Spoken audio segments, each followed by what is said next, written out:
Good morning, Manitowoc County Sheriff's Department. Katie speaking. Katie, just rolled into the parking lot. Can you tell me, do we have a body or anything yet? I don't believe so. We have Stephen Avery in custody, though? I have no idea. Oh, I heard him say pick up that party. Oh, no. We have, while Pete is sitting up there waiting and stopping people from going in and that, he found somebody with a body-only warrant for our department. Okay. Do we have, all right. So I'll talk to Remiker. Yeah, your best bet is to talk because nothing has come through. We have the vehicle. That I know. All right, thank you. What more, I don't know. All right, bye. Bye.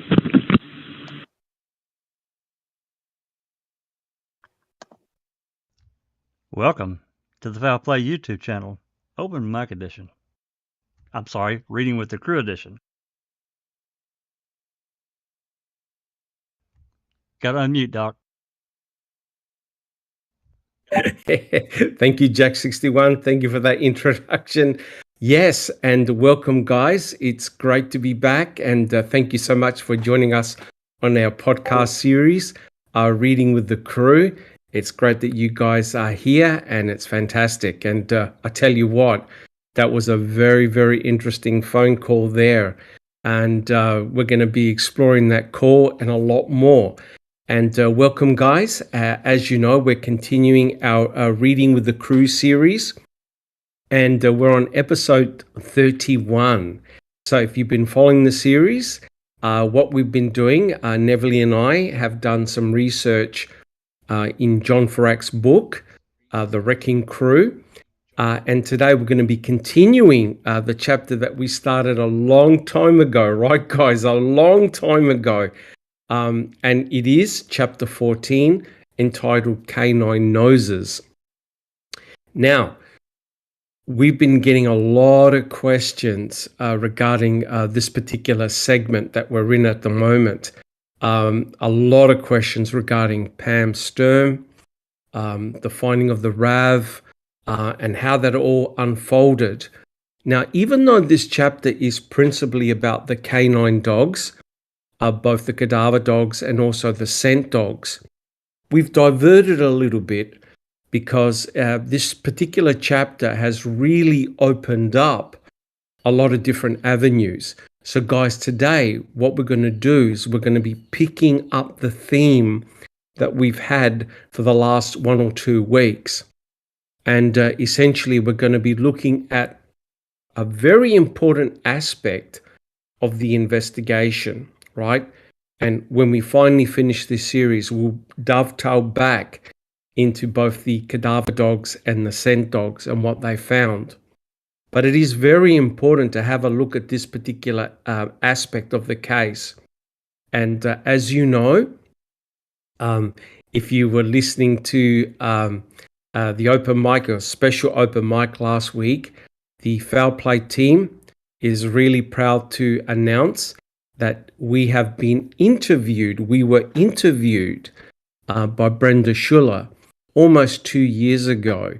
And if everything goes well, the Foul Play team will be appearing. Almost 3, Doc. Almost 3 years ago. Wow. That's incredible. We should be appearing, some of us on the panel should be appearing on Convicting a Murderer, right? So we weren't allowed to say anything, of course, because we all signed a non-disclosure agreement. But now that Convicting a Murderer is coming out very soon, be aware that we might be on it. We don't know if we're going to be on it for 5 seconds, right, guys? We could be on there for an hour. We don't know, but we did a lot of recordings. It was a very, very interesting series. Over four recordings, and there was hours of recordings. And it was very, very interesting indeed. So we'll see what Convicting a Murderer is all about. But we now have this great opportunity to present a unique aspect of the case, and I'll be talking about it more in a moment. But look, guys, before we actually start the podcast proper, I'm delighted to present our esteemed Foul Play panel members. And first up, we have Jack61. Jack61, how are you? Oh, doing very well, Doc. And hello everybody on the panel and everybody you need to unmute. Thought I pushed that. Darn it. Hello everybody in the live chat and on the panel, and welcome. I do have one little thing to share. For us, it's, our goal is to get the word out. We're advocates for the truth in these cases, and it's never been about the clicks. It's been about passing the information, and with that, because I'm so anti-ego for us or for anyone actually, because I think that takes away. It's not that we're there's some aspect that's always going to be there, but to me it's always been about the cases. But if you don't get views, you can't pass the information. So I want to show you something that I hadn't been in the YouTube studio for Foul Play in a few days, and I saw this yesterday. I thought maybe the day before, I can't remember, but hold on. Let me pull this up here.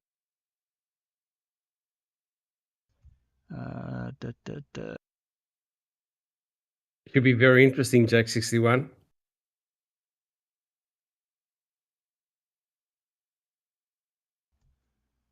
I saw this popped up on our page. My God. We passed 1 million views, or we hit 1 million views.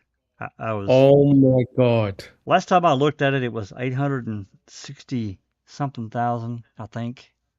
Maybe 880. I don't remember. It's been a while. It's been several weeks, but I was shocked. So anyway, I wanted to pass that on and thank everyone. Seriously, you just don't know what that means.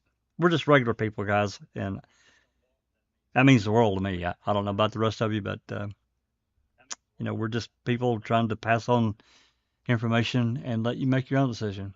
Get the truth out. Anyway, I wanted to pass that on, Doc. Thank you so much for sharing that, Jack61. And I want to say, as one of the founders of the Foul Play team many years ago, we had 0 subscribers and we had 0 views. And to think that a panel like us and other members who work behind the scenes, there are so many others who work so hard putting the Foul Play team together to achieve 1 million views in such a short time. Guys, that is phenomenal. And I'd like to thank everyone in chat as well for your fantastic support, for coming every week and looking at our podcast and coming into Discord and other things like that. 1 million views is phenomenal. And like Jack61 said, we don't do it for the clicks. We don't do it for the views. We don't even know clickbait, nothing. We present the material as it is. And as I said, we do this for the memory of Teresa Hallbach and her family. And we also do it to bring out the education about what happened to Stephen and Brendan. We do believe in their innocence until proven otherwise. And it's an honor and a pleasure to be part of the Foul Play team. And hey, let's hope we can get to 2 million views, right? It's phenomenal. Thank you so much there, Jack61. Yeah, just one final thought, and as you said, there have been many that have contributed to, this, I call it a success. Maybe others might not call it that, but I do. I think it's a real testament to everyone here, everyone that's, been on the panel, been part of Foul Play, and even those that are not, that have contributed and gotten open records requests, that have willingly shared, so everybody can just come for free and listen to the jail calls, the dispatch, and everything. So much appreciated, guys. Keep it up. Fantastic. Yep, fantastic. Thank you so much, Jack61. That's made my day. Awesome. Next we have I don't recall. How are you coming along? I'm doing well. Hi, everybody, and welcome to Reading with the Crew. Thank you so much. I don't recall. And next we have Just Rhonda. Just Rhonda, how are things coming along? Everything is going well. Happy to be here and experience some more fascinating information.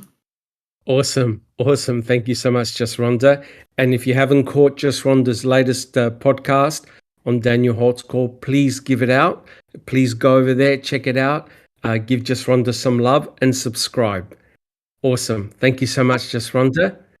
And next we got, wait, guys, I think we have a new panel member. We've got a new panel member. We have, who's this person? We have, who is it, Jack 61? I think it's Lady Deverly that used to be here a long time ago. It was like a couple of years ago, I think. Oh, I'm kidding. Yeah. Hey, Welcome, hello, back, Deverly. everybody. Thank you, Dr. Silkman, Jack, and ladies on the panel, everybody in the chat, all the lurkers, all the listeners. Thank you for welcoming me back. It's been a month, actually. I Wow. visited my homeland, had a great time with family and friends, and I'm back to Beverly Hills. And it's good to be back. Awesome. Yeah. Awesome.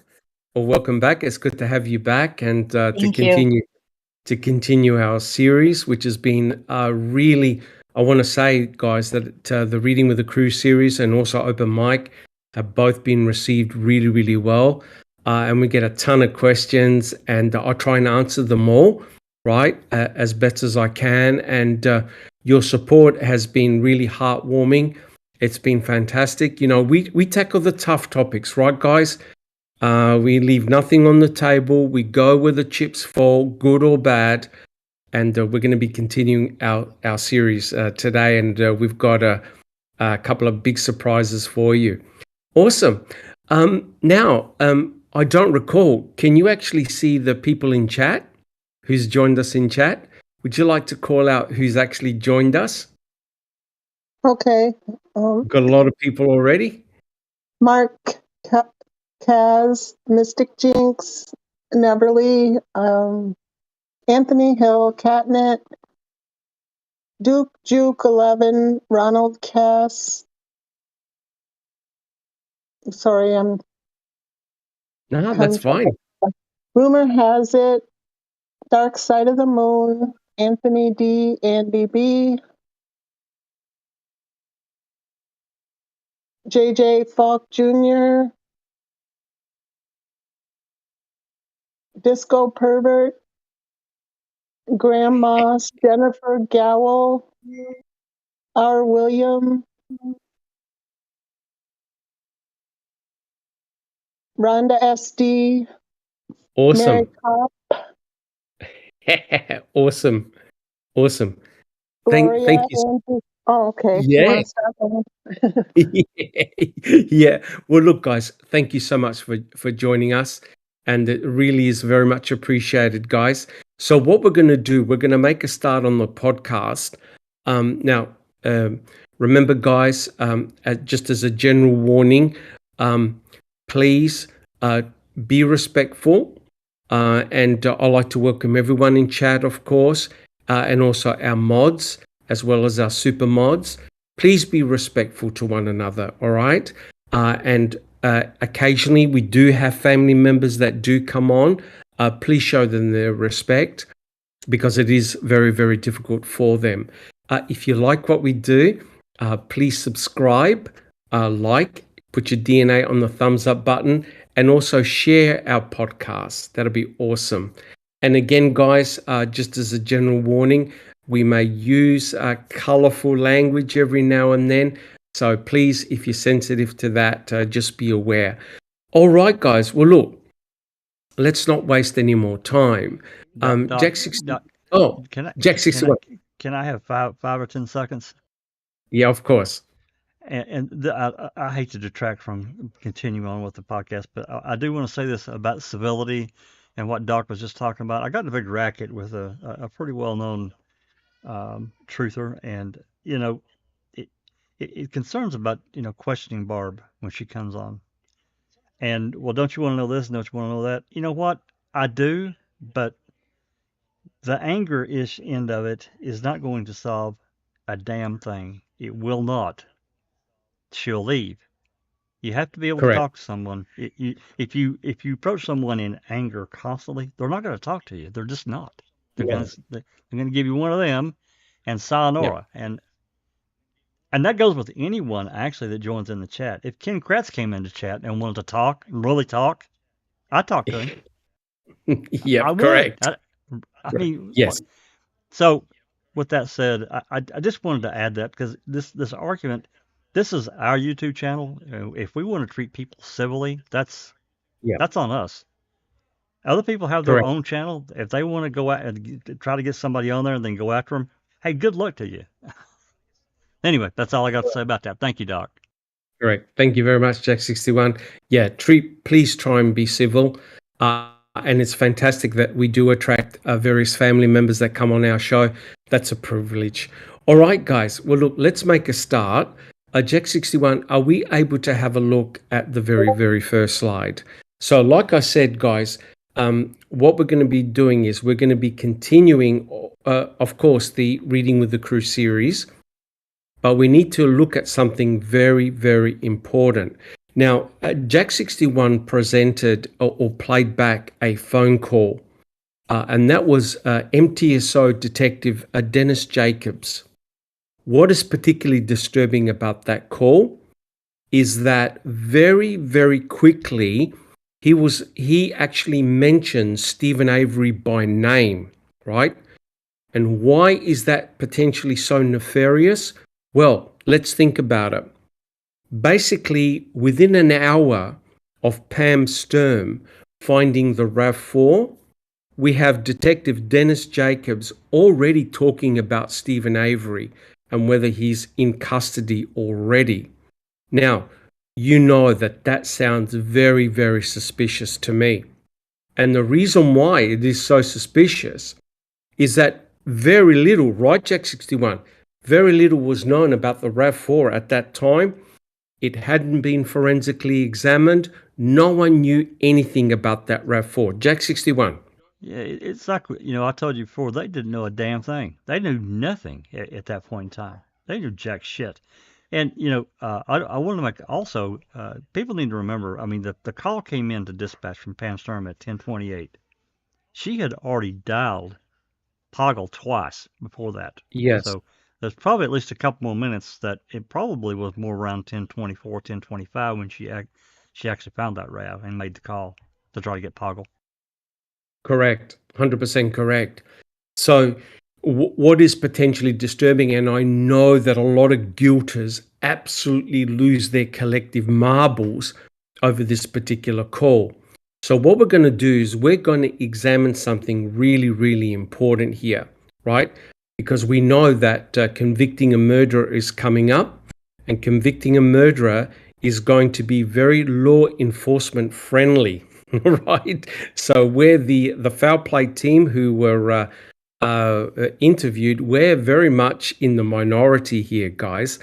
So the question I want to ask in today's podcast, and there's no way we're going to finish the podcast today, and the question is, and keep in mind, right? Keep in mind, show no bias. The question I want to ask in today's podcast is, did some law enforcement officers, did they demonstrate tunnel vision, right? Specifically towards Stephen Avery, okay, when they were investigating the murder of Teresa Hallbach. That's very important, right? This is something that a lot of people don't want to talk about, or if you do mention tunnel vision, a lot of the guilters go absolutely crazy, right, Jack61? I'm sure you've read a lot of the Reddit posts that the guilters go crazy. Absolutely, Jack61. They do. And they don't like that phone call either, at all. No, they don't. And so, to be fair to Dennis Jacobs, we're going to be looking at this call because the call actually is it's longer than this. And then he talks to Remeka. So we're going to be absolutely fair. We're going to examine it. Now, why is this question so important? Well, it does have implications, right? If law enforcement had shown tunnel vision, if the investigator showed investigator bias, and they were all pointing to Stephen Avery immediately, then that's going to have implications from Pam Sturm. Remember, Pam Sturm is second cousins to Teresa Hallbark. Pam Sturm and her daughter Nicole Sturm find the RAV4 on the Avery salvage yard on the morning of November the 5th at around about 10:30 in world record time, right? And it's also, we can ask the question, are there implications in the way the cadaver dogs and the bloodhounds, which are the scent dogs, how they were utilized by the lead investigators, Tom Fassbender and Mark Wiegert. So we have a lot to cover. And when you know what we have been doing in this particular chapter, we've been looking at the cadaver dogs, Brutus. We've also had a look at the scent dogs, Aloof, and what the investigators did using those dogs and what they didn't do, right? So this is a very important aspect of the investigation, whether the law enforcement had tunnel vision or investigator bias, right? So think about this. Now, this is what was known at the time, right? Don't worry about hindsight. Let's have a look at what was known at the time. Both Lenk and Remaker, and guys, please correct me if I'm wrong, both Lenk and Remaker go onto the Avery salvage site on November the 4th, right? And I know that Colburn was there on November the 3rd. They spoke with Stephen Avery. They also checked out his trailer. Nothing nefarious was found. There was no suspicious activity. And Jack 61, didn't Remaker also mention in a report or in a call? What did he say? He was in a conversation with, I want to say it was one of the Herman brothers, but I could be wrong about that. But regardless, they were talking about basically the pass down from the night before from Singlub and kind of trashing him about, because Singlub had also called Remaker at midnight asking him a question about something. And then the conversation went on to, he asked Remaker how didn't you guys go over there, blah, blah, blah. And then he said, yeah, we went over and walked through, and he said, my gut feeling is he didn't have anything to do with it. He was very amiable, and, let's walk through or whatever. But my gut feeling is he didn't have anything to do with it. That was his body. And you could tell he was very matter of fact about it, Correct. So we have at least three MTSO officers which go out to the Avery salvage yard, Colburn, Lenk, and Remaker, and they talk with Stephen. But not only that, Stephen is very accommodating, right? They ask him if they can go inside his trailer, and they do. They check it out. They find nothing nefarious at all. Neville, do you have a comment? Yes, I do, Dr. Silkman. And it seems like Ronica Clark in the chat read my mind. I'm going to read what she said. She said, Yes, the police had tunnel vision. The police wanted the lawsuit to go away, and the police had no idea what the filmmaker were up to. Filmmaker up to when they were making a murderer. And I couldn't agree more with Ronica. The difference to me between tunnel vision and targeting is the lawsuit. If it weren't for the lawsuit, it would be tunnel vision because they were really zooming on Stephen for whatever the reason. However, due to the lawsuit that had to be stopped, they targeted him. That's how I see it. And maybe I'm wrong, but that's how I totally see it. Because that lawsuit was something that needed to be stopped. Stat. Correct. But you see, and I agree, thank you very much, Ronica, and welcome Colette M as well. And Mystic Jinx said, were they intimately involved or only assisting? A very, very good question. But what we're going to do, guys, sorry, I don't recall. Do you have a comment? I just wanted to add that I agree with Neverly that I feel like tunnel vision is too easy on them. It was more they were going to get him, or at least some of them had that, focus. Correct. 100% correct. The big wigs. Yeah, we also welcome Colette M. Good to see you here. But guys, what we're going to do, this is very important. We want to make sure that us as a panel, as a team, and also people in chat don't have a bias themselves, right? So we want to actually show whether the law enforcement officers showed tunnel vision and investigator bias, whether Stephen Avery was indeed targeted. So we're putting everything on the table, and we're only going to use their own words, their own documents. I feel that's very important. So our hypothesis would be that, the law enforcement officers, specific law enforcement officers, did definitely target Stephen Avery. But we need to prove it. We need to show it. Right, guys? Does everyone agree? We can't just make a statement without actually proving it. Guys, everyone happy with that? Neverly, do you Yes. have another comment?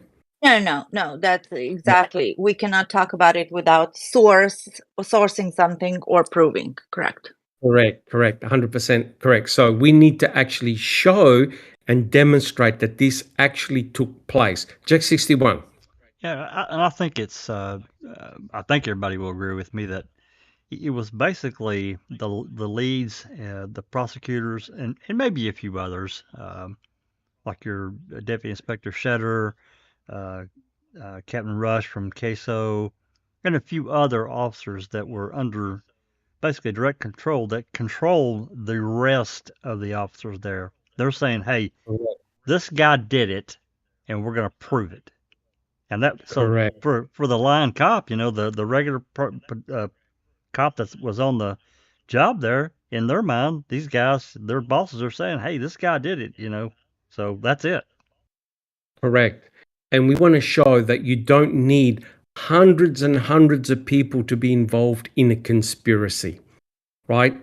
And now you only need a small core group that directs everybody else. And I honestly believe, and I'm sure everyone on the panel, and I like to get feedback from chat, 99% of those officers did their job to the best of their ability. They did what they had to do. I believe, and I'm sure most people on the panel believe, that there was a small core group that set about to set Stephen up, right? Most of the law enforcement officers, they did the right thing. They did their job. They were under specific directions and commands. Jack 61. I 100% agree with that, and it would take a very small group to pull this off with what we have in place right now. Yep. And I'm talking about real evidence. Yep. And a lot of guilters, they say, "Oh, well, how can you possibly have a conspiracy, etc., etc.? How can all these hundreds of officers be on in it?" No, you don't. The most important people, when you think about it, are the ones that had the greatest amount to lose, right? The ones that were in the firing line of Stephen Avery's civil suit, $36 million civil suit, and what was going to happen if the civil suit went ahead. In addition, a lot of the focus must be placed on the individuals who collected and who handled the forensic evidence. Because that, if you're going to manipulate an outcome, the person who handles the forensic evidence can potentially sway the outcome. Guys on the panel, do you agree? I don't recall. Yes or no? Those who handle the forensic evidence can potentially sway the outcome. I don't recall. Definitely agree. Yep. Thank you. Jack 61. 100% agree. Remember Kofed and the Nebraska case? Oh, yeah. Oh, yeah. Yeah. And he went to prison for evidence tampering. He did. And so Sherry handled everything. We got a lot of questions for Sherry. 100% correct. Just Rhonda, what do you think? You only need a few people in a conspiracy for a conspiracy? You only need 2 people in the conspiracy to have a conspiracy, or 3. Yep, correct.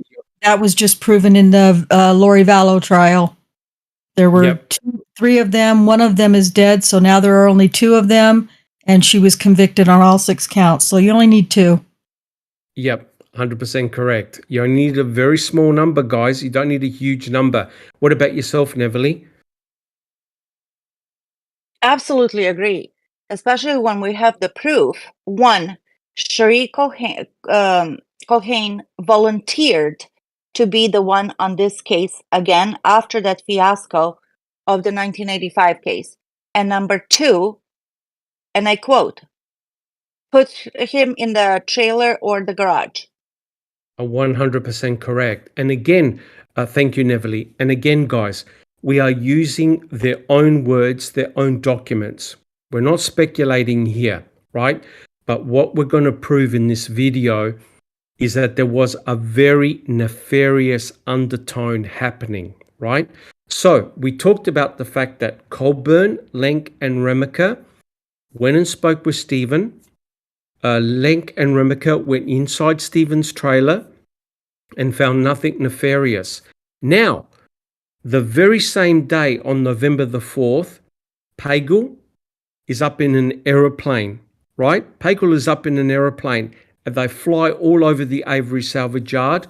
They do not see a RAV4, right? They're looking for a Toyota RAV4. They're looking for Teresa's RAV4. They do not spot it. So let's have a look at this. Law enforcement officers were on the Avery salvage yard before the 5th.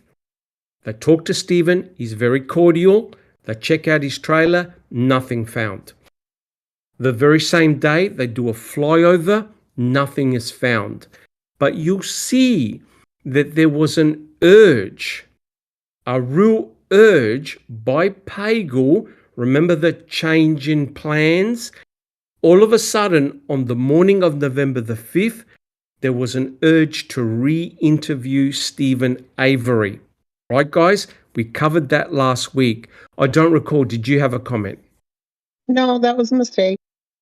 Right. No problems at all. So, of course, on the morning of November the 5th, and we discussed that, and we're going to discuss it again, Pam Sturm with Nicole Sturm finds the RAV4, finds Teresa's RAV4, and all hell breaks loose.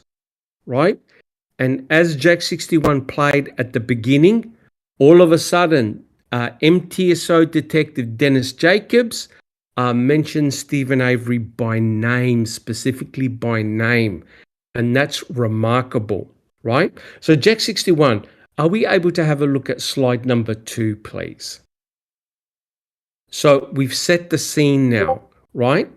Now, a gentleman by the name of Keith Finlay, he wrote an article entitled Tunnel Vision, right? And look how ironical is this. He's from the University of Wisconsin Law School, and a lot of authors wrote various papers. Keith Finlay wrote an article entitled Tunnel Vision, right? So Jack 61, can we have a look at the next slide, please? Again, guys, please, we're not making any assumptions at all, right? We're going to prove it one way or another. And now Keith Finlay is a very important person. You saw him on Making a Murderer, and he's the co-founder of the Wisconsin Innocent Project, right? And he, of course, was involved with Stephen Avery for his 2003 exoneration. Jack 61, can we have a look at the next slide, please? And guys in chat, if you have any questions, please put them down and we'll try and answer them in chat. Right, now, Finlay was involved, like I said, in Stephen's exoneration in 2003. But regrettably, they were not involved in the murder case. Neverly, do you actually see the slide? Do you see it? You're muted. Yes, I do. Would you like Yes, to I read do. it out, please? Would you like to read it out? The Stephen Avery one? Yeah, the Stephen Avery one, slide 2BN. The N. Stephen Avery. Stephen Avery was convicted of sexual assault, attempted murder, and false imprisonment in Manitoba County in 1985. The convictions were based almost entirely upon the testimony of a single eyewitness, supported to a much lesser degree by microscopic hair examination evidence and purportedly incriminating statements made by Mr. Avery. 18 years later, in 2003, DNA evidence proved that Mr. Avery was not the perpetrator. The DNA profile also matched another man who was then serving a 60-year sentence for sexual assaults convicted after the assault in this case. In 2007, Stephen Avery was convicted of murdering 25-year-old Teresa Halbach and sentenced to life in prison. The Wisconsin Innocent Project did not represent him in that case. Thank you so much. Now, guys, why didn't the Innocent Project help Stephen out again? Anyone got any comments? Why didn't they involve themselves again? Who's got a comment? Neverly, do you have a comment? No, I don't. Okay, just Rhonda. Why didn't they help him again?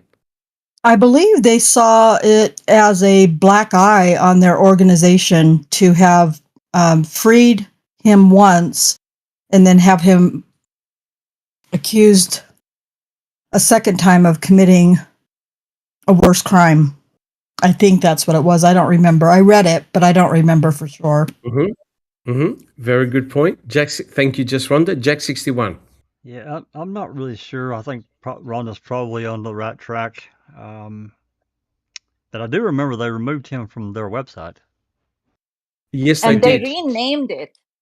They renamed it. They removed him and renamed the whole Innocence Project thing. Right. At Jack 61.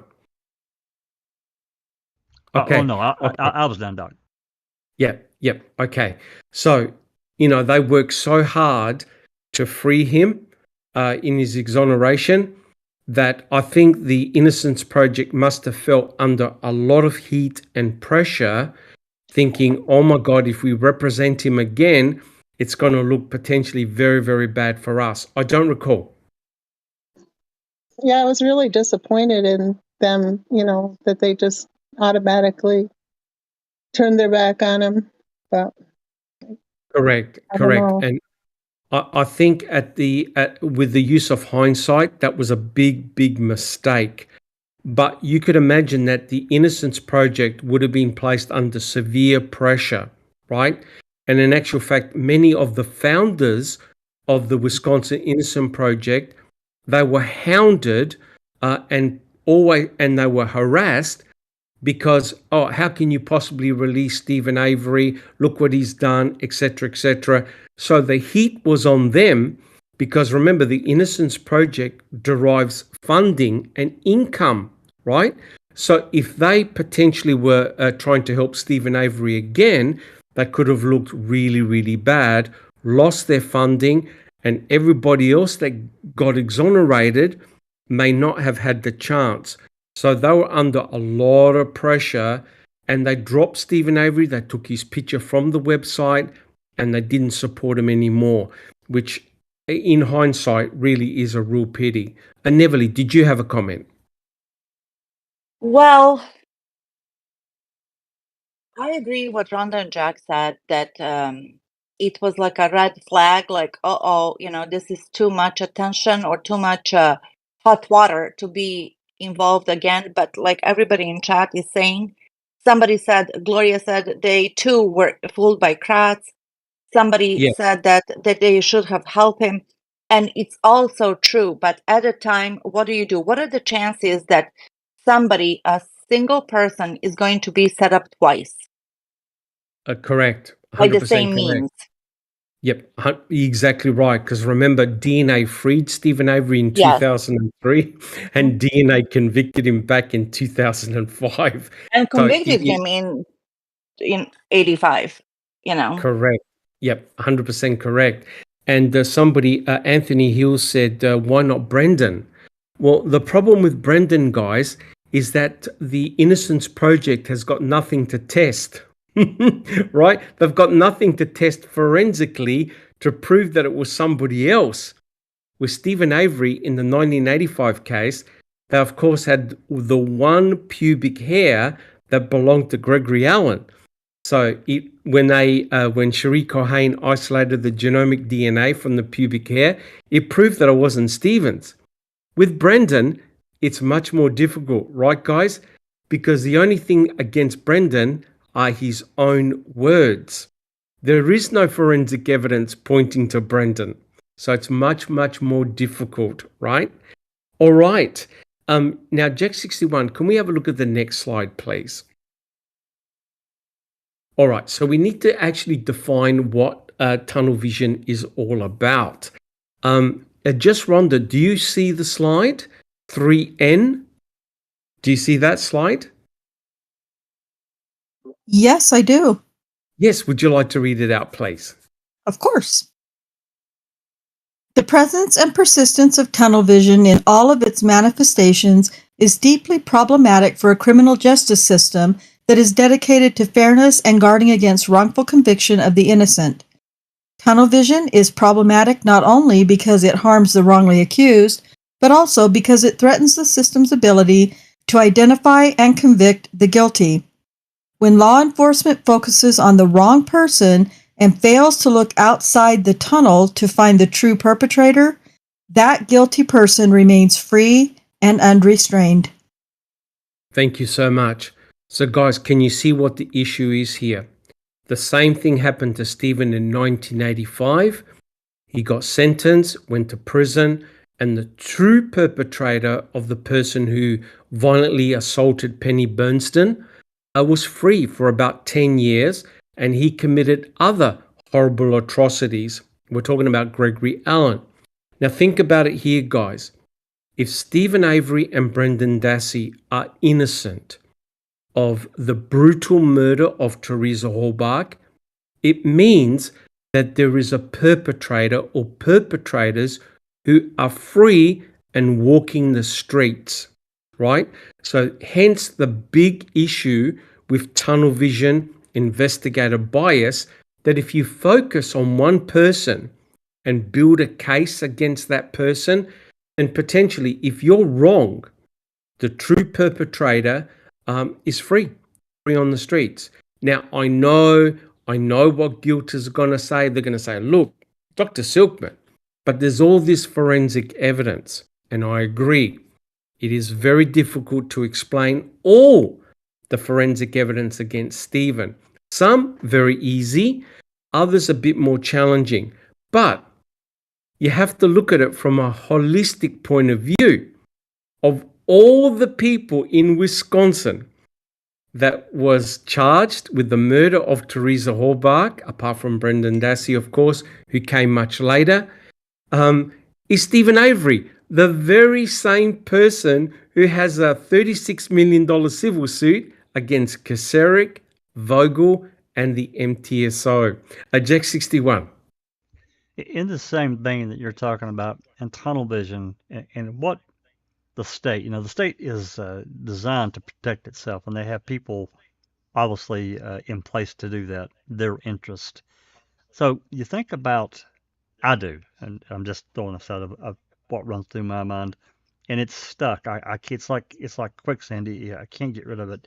You think about when Avery filed the lawsuit in 2004 after Peg whitewashed everything. Stephen didn't get any relief at all. So he's like, you know what, screw it. I'm going to file a lawsuit. And he did. And then, he got Glenn and Kelly, and these guys are heavyweights in that state. They know their business, and they got connections. Oh, yes, and they do.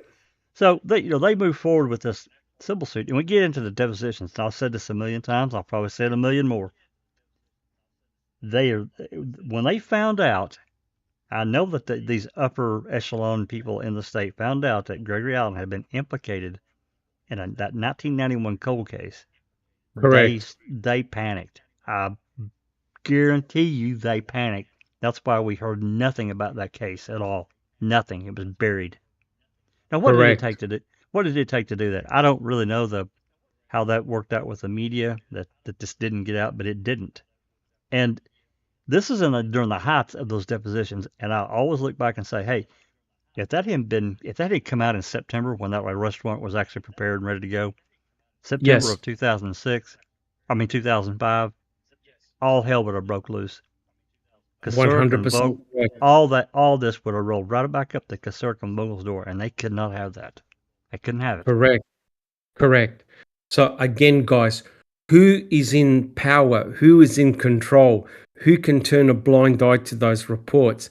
And it's people in the government, right? It's people in law enforcement that have the choice of whether to release something to the media or not release it at all, right? So guys, now we're going back to November the 4th, right? Jack 61, can we have the next slide, please? And Neville, do you see the next slide? It's slide 4N. So now what we're doing is we're focusing back on the investigation, right? Now remember, people like Pagel, people like Wiegert, Diedring, they were going over to Teresa Halbach's house and they were questioning people. And have a look at this curveball that was just about to be thrown to Sheriff Pagel and Mark Wiegert. Neville, do you see the Yes, I do. page? All right. Yes, So I do. this, yep. Would you like to read it out, please? So Sure. this, take note of this person's name. Let's go for it, Neville.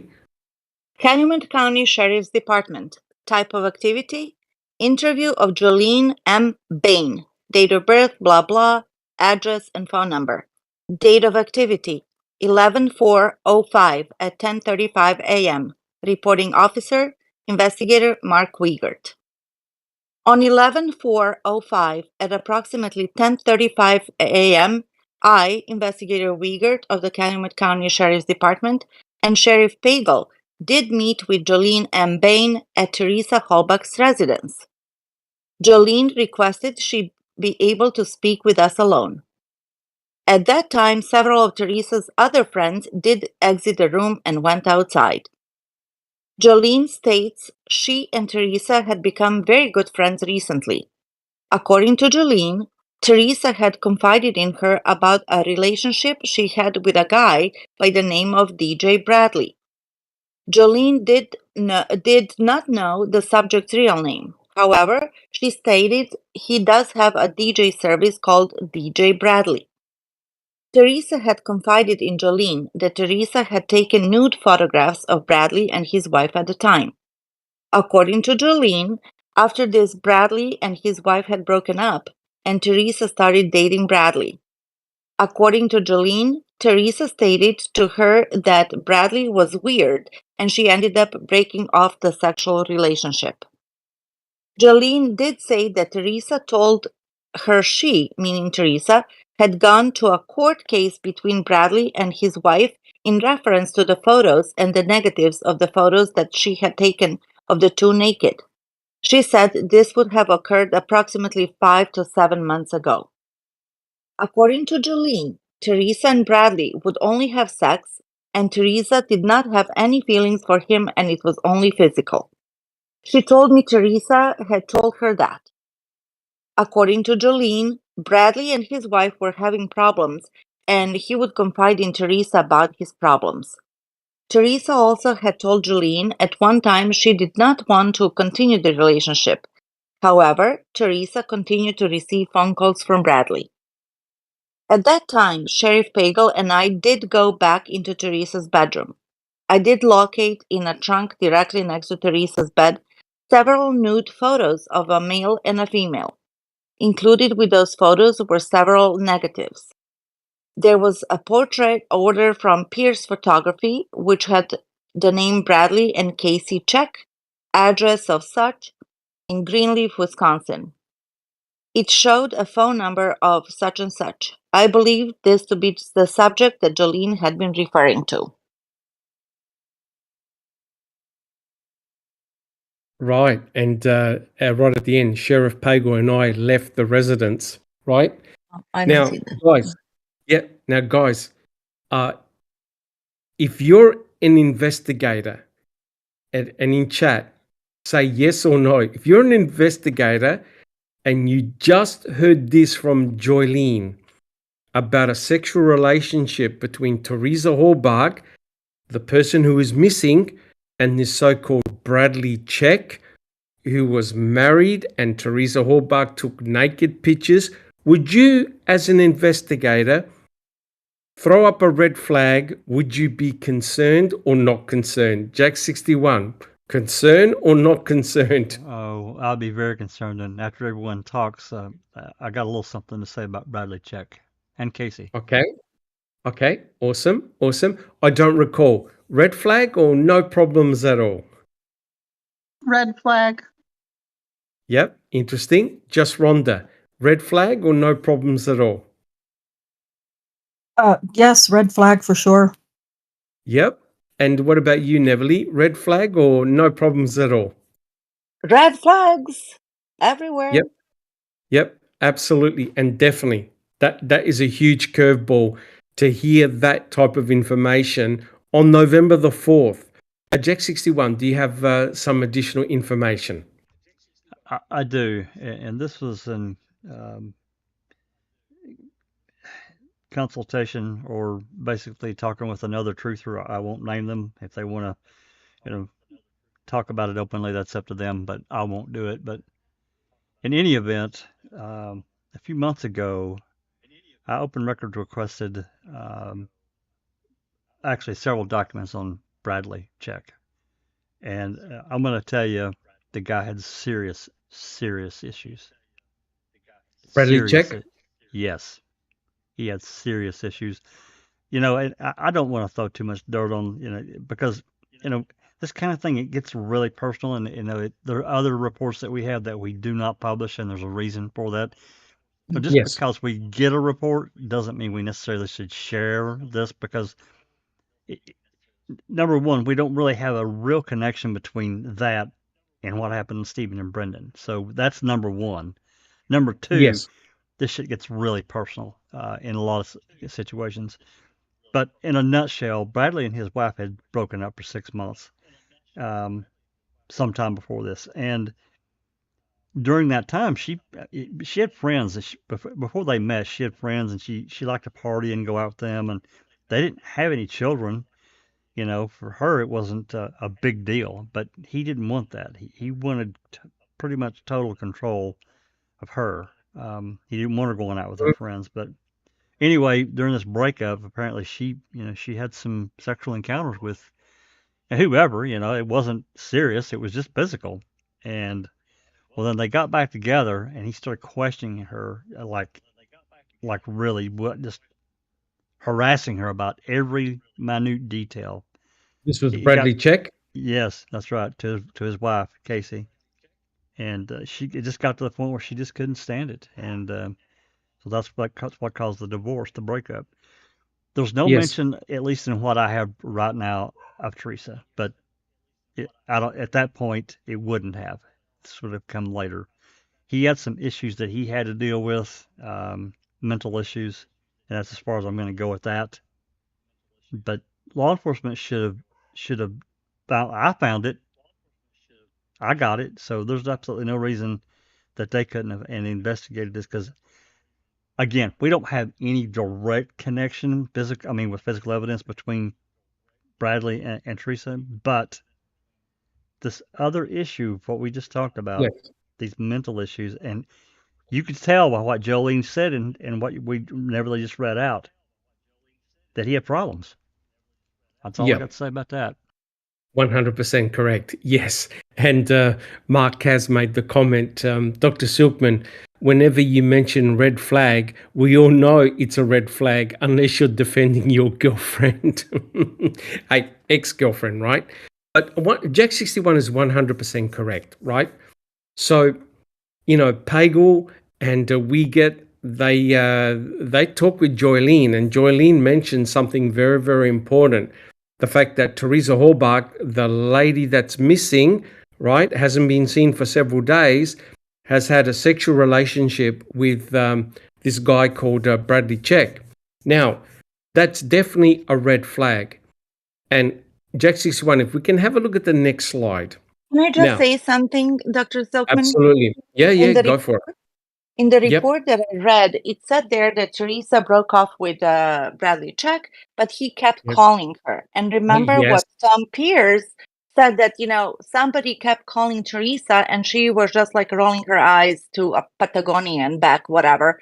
She Correct. wasn't concerned or whatnot. But just to be in a relationship with a person who now we know has mental issues, who is controlling, who is a DJ, and there's a thing about DJs and what, Mhm. I'm not gonna get into that. So what they use stimulants or not, we have no proof of that, but it's enough that he has mental issues.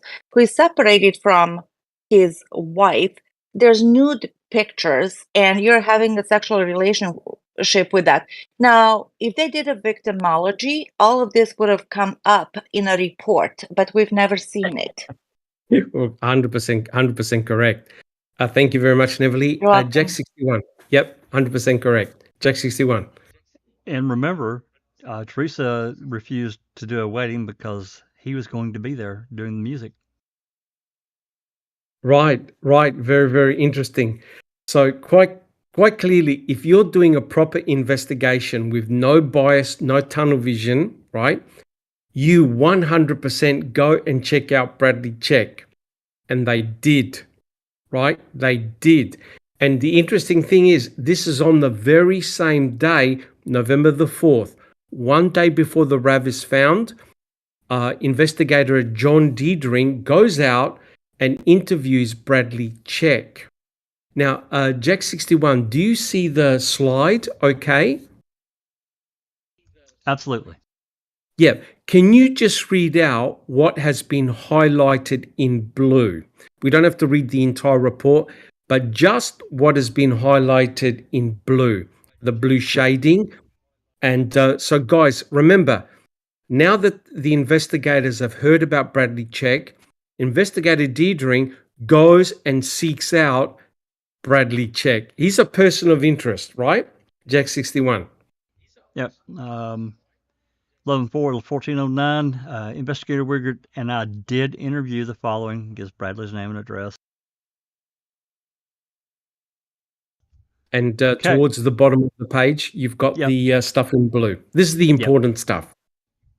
Bradley indicated that he and his ex-wife, who is identified as Casey Croning, I hope I said that right, Croning, had posed for nude photographs, and Teresa had taken these photographs at Pierce Studios in Green Bay. He stated that they had become comfortable with Teresa and that they both agreed to pose for these photographs. The photos appear to be very tastefully done. And then towards the bottom down there at the end, Bradley really admits to being involved in a sexual relationship with Teresa, but he says they are not romantically involved. Yeah. And the next page, Jack 61.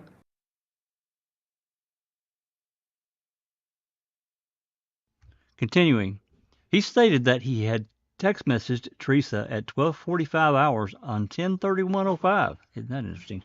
And he had gotten no response. Mm-hmm. He stated he called her at 21:17, that's 9:17 hours on 11/3, and found her voicemail to be full. He stated that after a couple of rings, the phone transferred to an automated voicemail, not Teresa's personal greeting. The next highlighted section, Bradley indicated that Teresa was not known to be depressed nor have any problems. He stated that in his last conversation with Teresa, she had made no mention of any incidents during Auto Trader shoots. He went on to indicate he and Teresa were involved in a sexual relationship, quote unquote, a long time ago. He stated that Teresa advised him that she had, quote, nothing going on in that department, end quote, during her recent conversation with him, meaning she didn't have another partner. That's what I'm taking from that. Yep. Bradley did indicate that Teresa mentioned to him that she had slept with her roommate Scott several times and that she had regretted it, but had gotten over the awkwardness of being involved with him. Holy shit.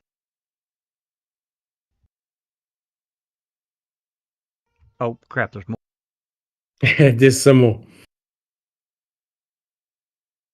It's Bradley indicated.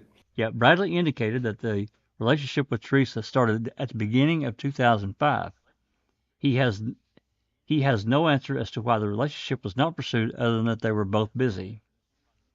We asked Bradley to provide us with his activities from Monday, 10/31/05.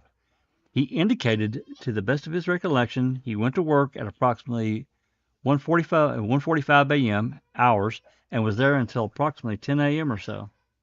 He believed he slept during the day and was not very sure of anything else he did. And then on down, Mr. Check had nothing further to offer in this interview and indicated that he would be more than willing to allow us to interview him if we had any further questions. No alibi requested. Of course not. Yep. Now, guys, Bradley Check gave all this information to Deidre, right? And he goes, he slept, I'll quote, he believed he slept during the day and was not very sure of anything else he did. Now, guys, would you be requiring Mr. Check to give an alibi? And people in chat, yes or no? Would you be demanding to get an alibi? Now, he's had a sexual relationship with Teresa Halbach, the missing person, right? And do they ask for an alibi of Bradley Check? No. They just accept what he said, that he was asleep and he couldn't remember what he did. So he guys believed he slept. He believed. He wasn't even sure. He believed he slept. That's like Colburn said, normally on my days off, I would sleep on the couch and fall asleep. Well, that means nothing. Correct. It was just 4 days earlier. My God. I mean. Yep. Correct. So he can't remember what he did, right? So Bradley Check, if you're doing an open and honest investigation, Bradley Check is your suspect number one immediately, right?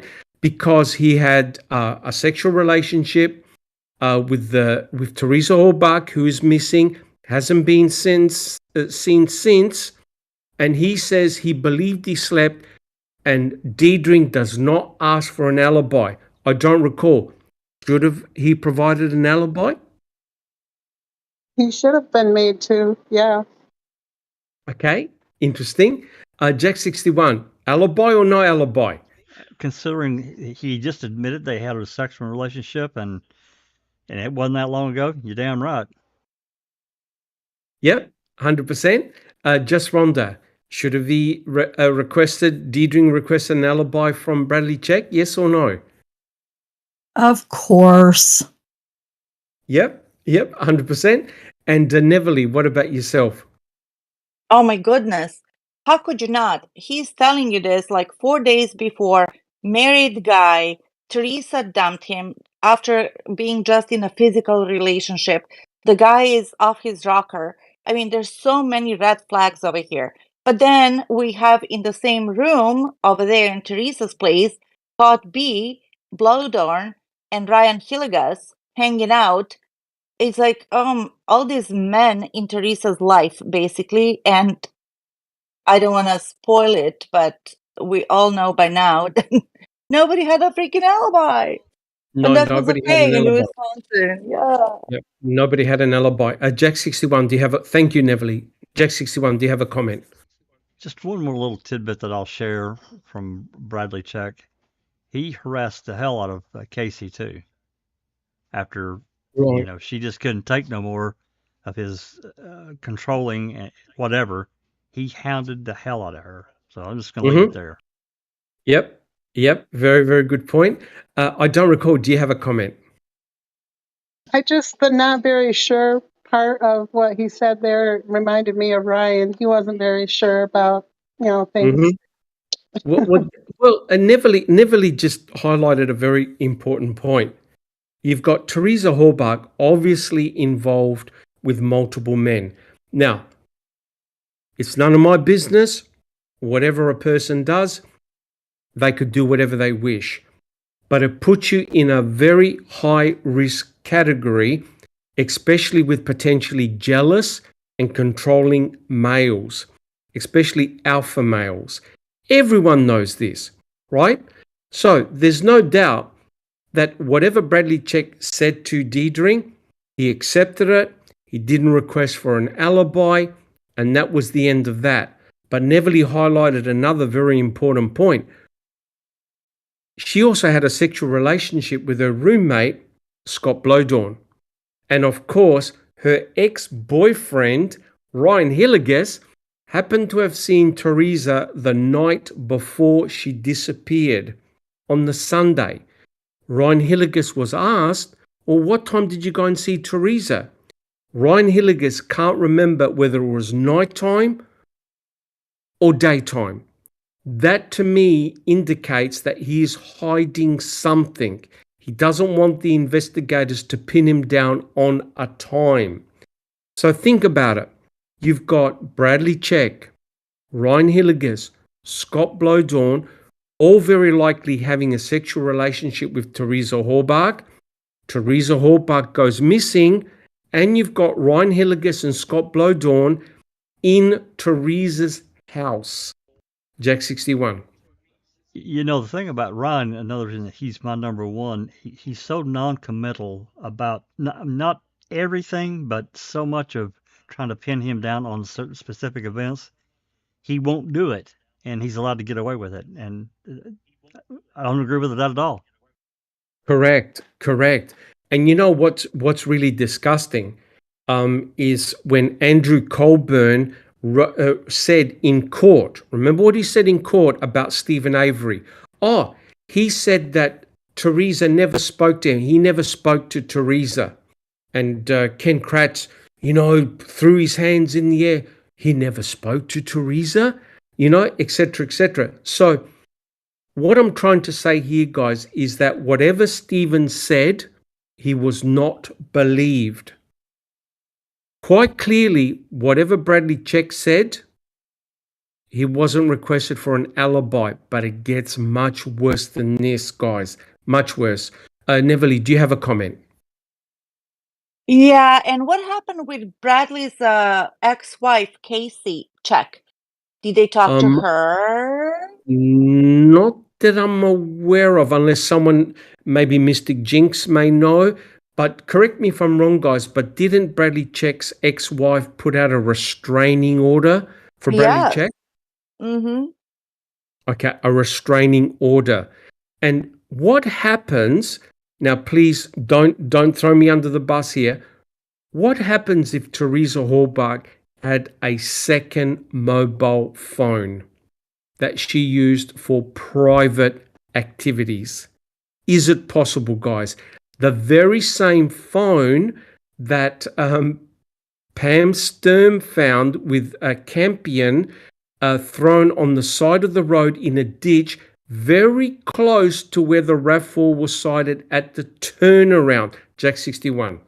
It is possible, and it's been it's speculatory, of course, but this phone gets found and then it's disappeared. It disappeared. Yeah, it's gone. This is like the blunt and bloody instrument. Really? Correct. We have to question it, Doc. We have to. All right. So, guys, I want to ask you. Sorry, Neverly. Yeah. Thank you, Dr. Silkman. And is it really so far-fetched for us to believe that maybe jealous or whatever? We don't know anything about Casey, but who's to say that she was all together herself? Maybe she got pissed off about Bradley having an affair, basically, or just seeing somebody else, in this case, Teresa. Who knows what could have happened? It happens every day. Right. It happens every day. Correct. And we're going to be looking into that as well. Of course, yeah. And sorry, Neverly, Mystic Jinx makes made the point that Teresa Halbach on her normal phone got calls from everyone, and I agree 100%. However, you can't discount that she had another phone for other activities. We don't know. And as Jack 61 said, when they found that so-called phone that was ditched on the side of the road, it effectively disappeared, right? So guys in chat and on the panel, would you consider Bradley Check as a person of interest? Yes or no? I don't recall, a person of interest in the investigation, yes or no? Yes. Jack 61. Absolutely. Just Rhonda. Yes, I would say he's a person of interest for sure, but I don't think it should stop there because there are many No. persons of interest. Yep, But 100%. he should have 100%. again. Yep, 100%. Thank you, Just Rhonda. What about you, Neverly? A person of interest, yes or no? Yes, definitely in the circle. Yes. Yep, definitely. You definitely put him in the pool, right? Jack Yes. 61. Can we have a look at the next slide, please? So, and this is a photo that's available on the internet.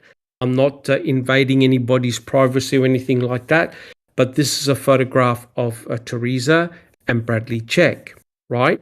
Now, Ryan Hilligus was Teresa Hallbach's ex-boyfriend, right?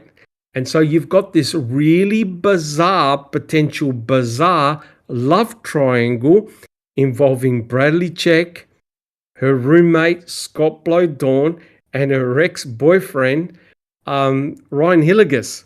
Now, Jack 61, can we have a look at the next slide, please? Now, you can go to any website, any journal that deals with this, right? Just Rhonda, do you see the slide? This is slide 8N. Yes, I do. Would you like to read it out, please? Sure. Despite what you might see on TV and in the movies, would-be murderers stalking female victims are usually not strangers lurking outside bedroom windows late at night, waiting to strike. In fact, rarely do cold-blooded killers fit this anonymous stereotype. It's more often someone the woman already knows. While men are statistically more likely to be murdered than women, the crimes are very different. Women are more often targeted by a current or former partner, Ryan Hilligus. In fact, according to Morbidity and Mortality Weekly Report, nearly half of female victims of homicide were, at some point, romantically involved with the person who killed them. According to Every Town for Gun Safety, a gun control advocacy group, an average of 57 women in the U.S. each month are shot and killed by intimate partners, and victim counts are increasing. Between 2010 and 2017, murder by an intimate partner using a gun increased by 26%, according to one study. An additional 1 million women in the U.S. have survived being shot by an intimate partner. A million women. A million. Insane. Abusive partners typically choose and groom victims by exploiting any vulnerabilities they can find, often love bombing the victim with over-the-top displays of romanticism before brainwashing them into believing that no one else will love them the way they do. Narcissists and psychopaths. Boom, Yep. right there. That's Yep. what they do. Yep. Now, guys, come on. Are you trying to tell me that Pagel, Wiegert, Diedring, heavyweights didn't know this? They had to have known this, right? They had, just Rhonda. Oh, sorry, I'm good. Yep. Jack 61. They surely would have had to have known this. Of course they did, Doc. Of course they did. Right. Well, to make matters worse, Jack 61, if we can have a look at the next slide. So, when you look at statistics, the likelihood of Teresa Hallbach being killed by a random stranger. Now, remember, Stephen Avery hardly knew Teresa Hallbach. Teresa Hallbach was not in the circle of friends for Stephen Avery or anyone on the Avery salvage site. Teresa Hallbach, they used to call her up by phone. She came over, took photographs and left. However, Teresa Hallbach had a close circle of friends, some that she was friendly with, others that she wasn't friendly with. And we've got 3 guys that we know about already. Bradley Check, Ryan Hilligus, Scott Blowdorn, right? And what happens next is just going to blow your mind, right? So Kathleen Zellner goes, all right, let's get to the bottom of this. So Kathleen Zellner actually talks to Greg McCrary, who's a former FBI agent, and they're involved in doing profiling, right? I don't recall. Do you see the slide? I do. Yeah. Would you like to read out the main summary points of what Greg McCrary told Kathleen Zellner? Okay. What happened plus why did it happen equals who did it. Victimology analysis, not victim blaming. Now, just Look at hold on one second. I can't believe, and Jack 61, back me up on this. I cannot believe the amount of vitriol, negativity, and attack on Kathleen Zellner and also truthers like us and people in chat when anyone ever mentions the word victimology.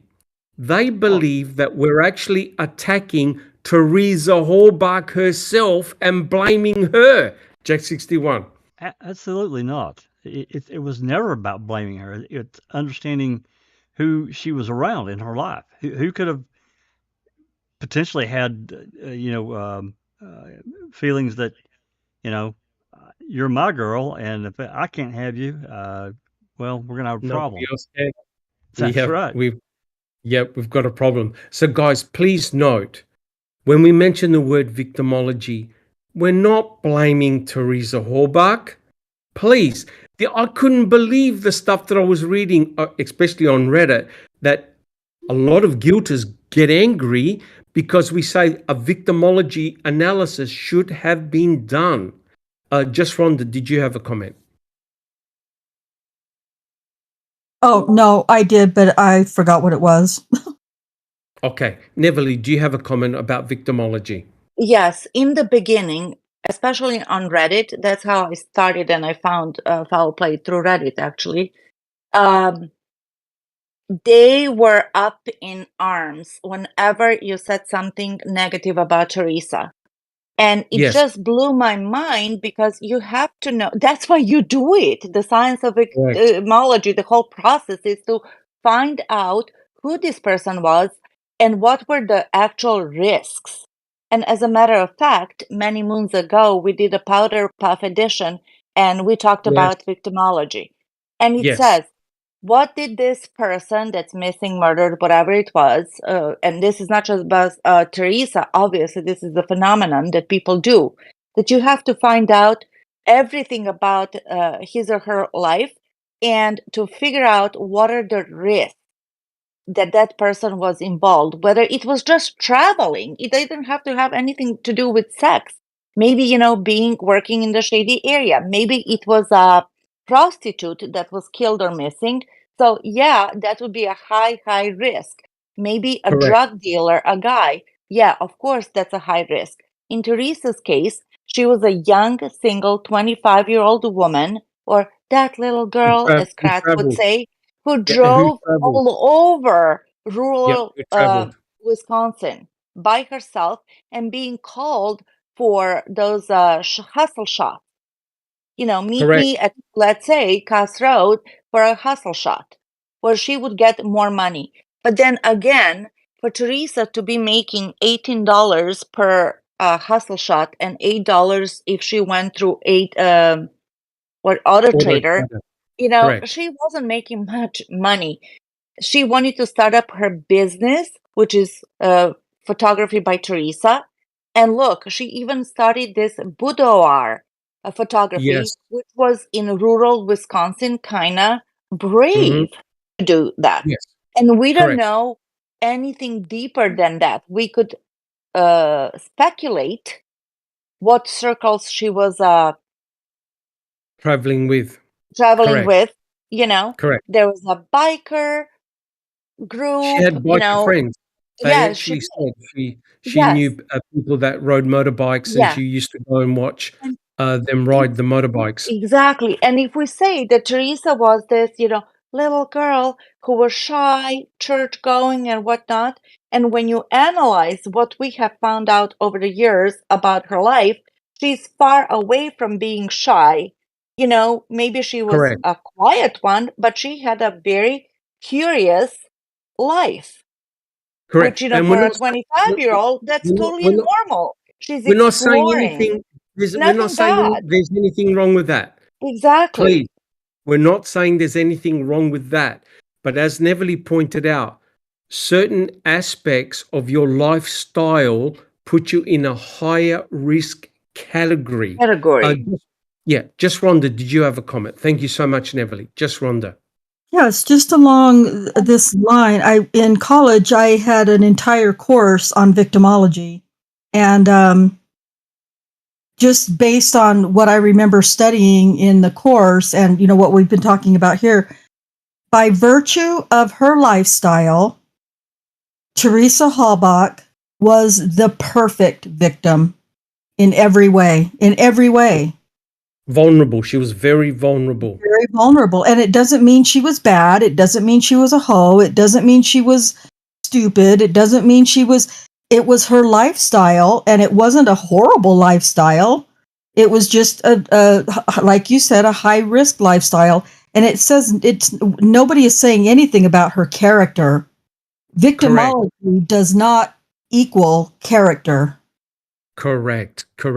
And it just, thank you so much, Just Rhonda.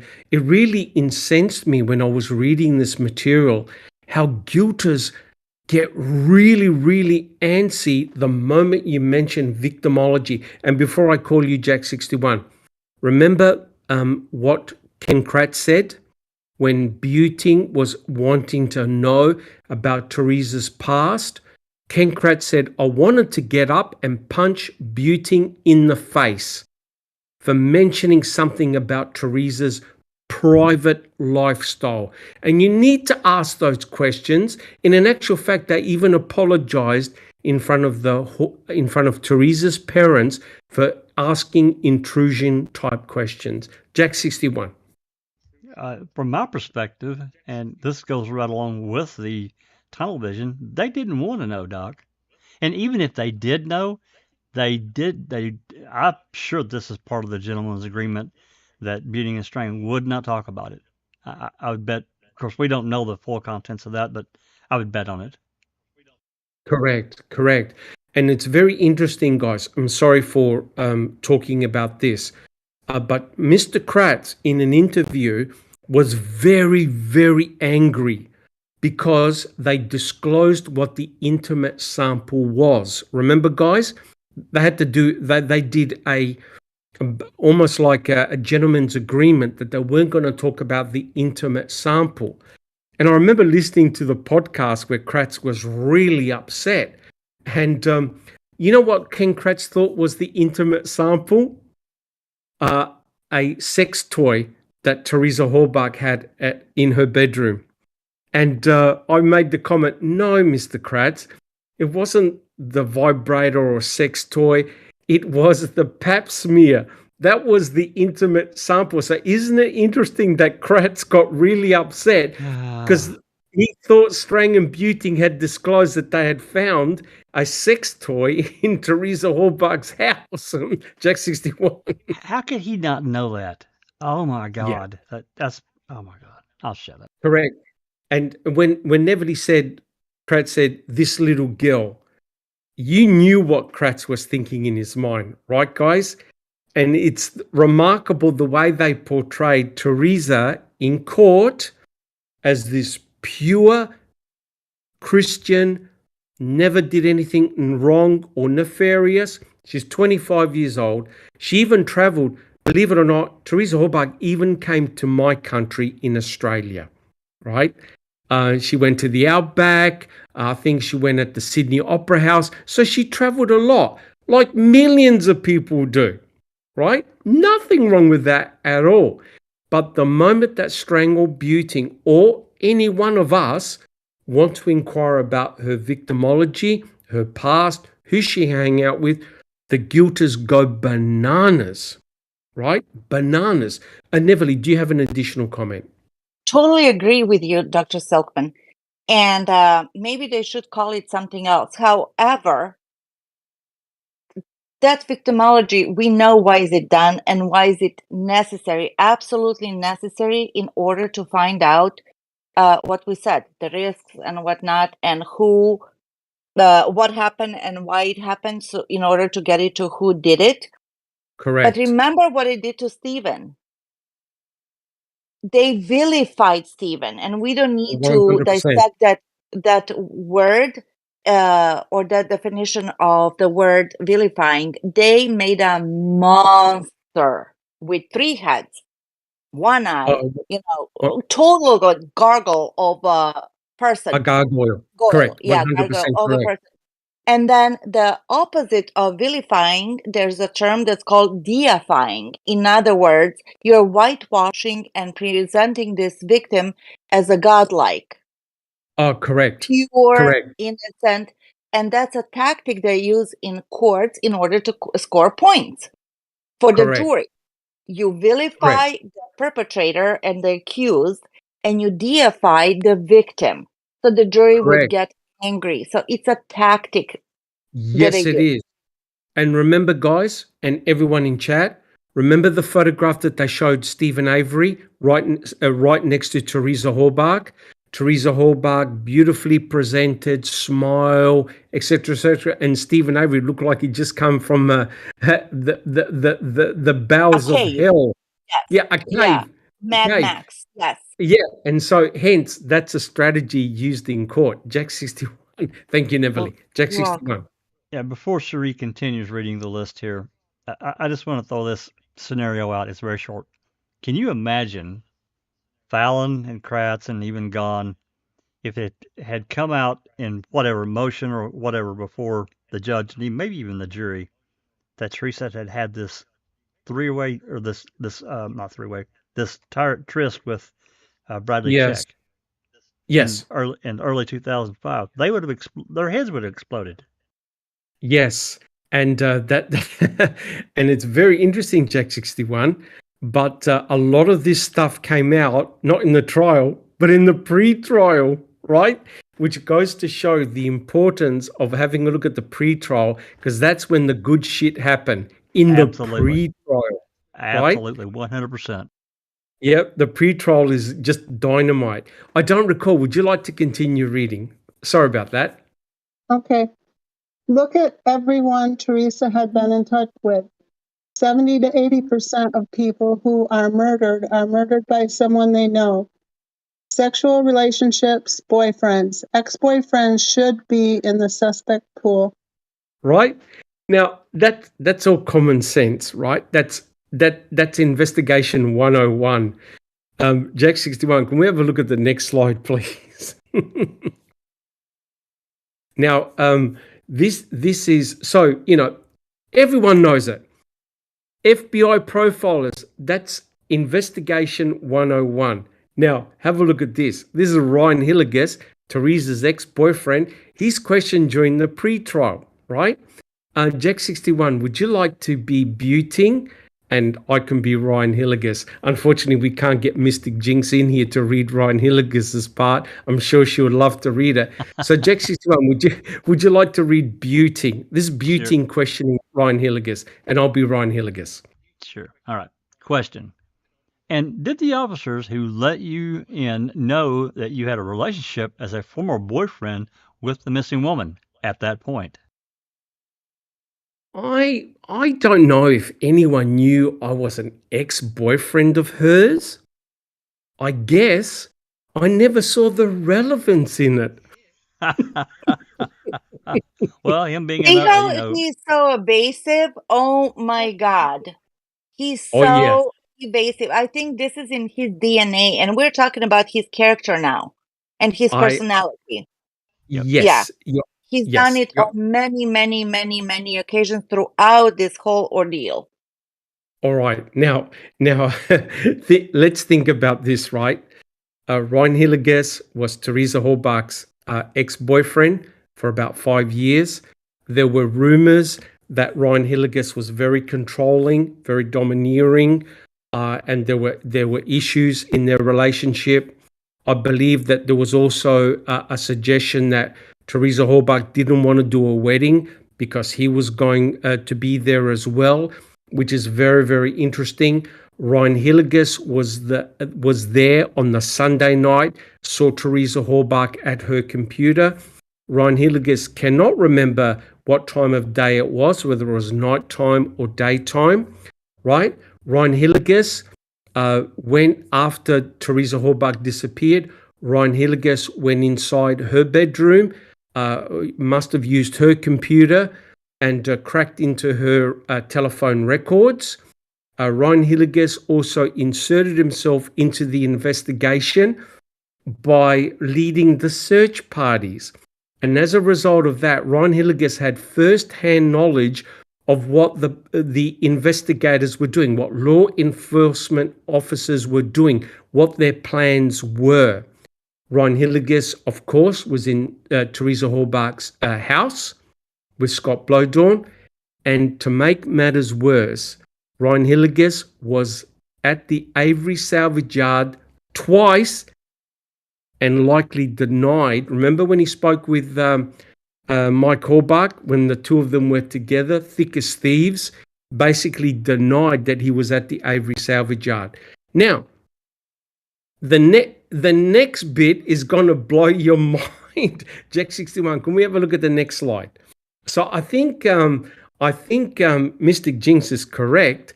This is a massive, massive red flag. And you got to look at Ryan Hilligus, right?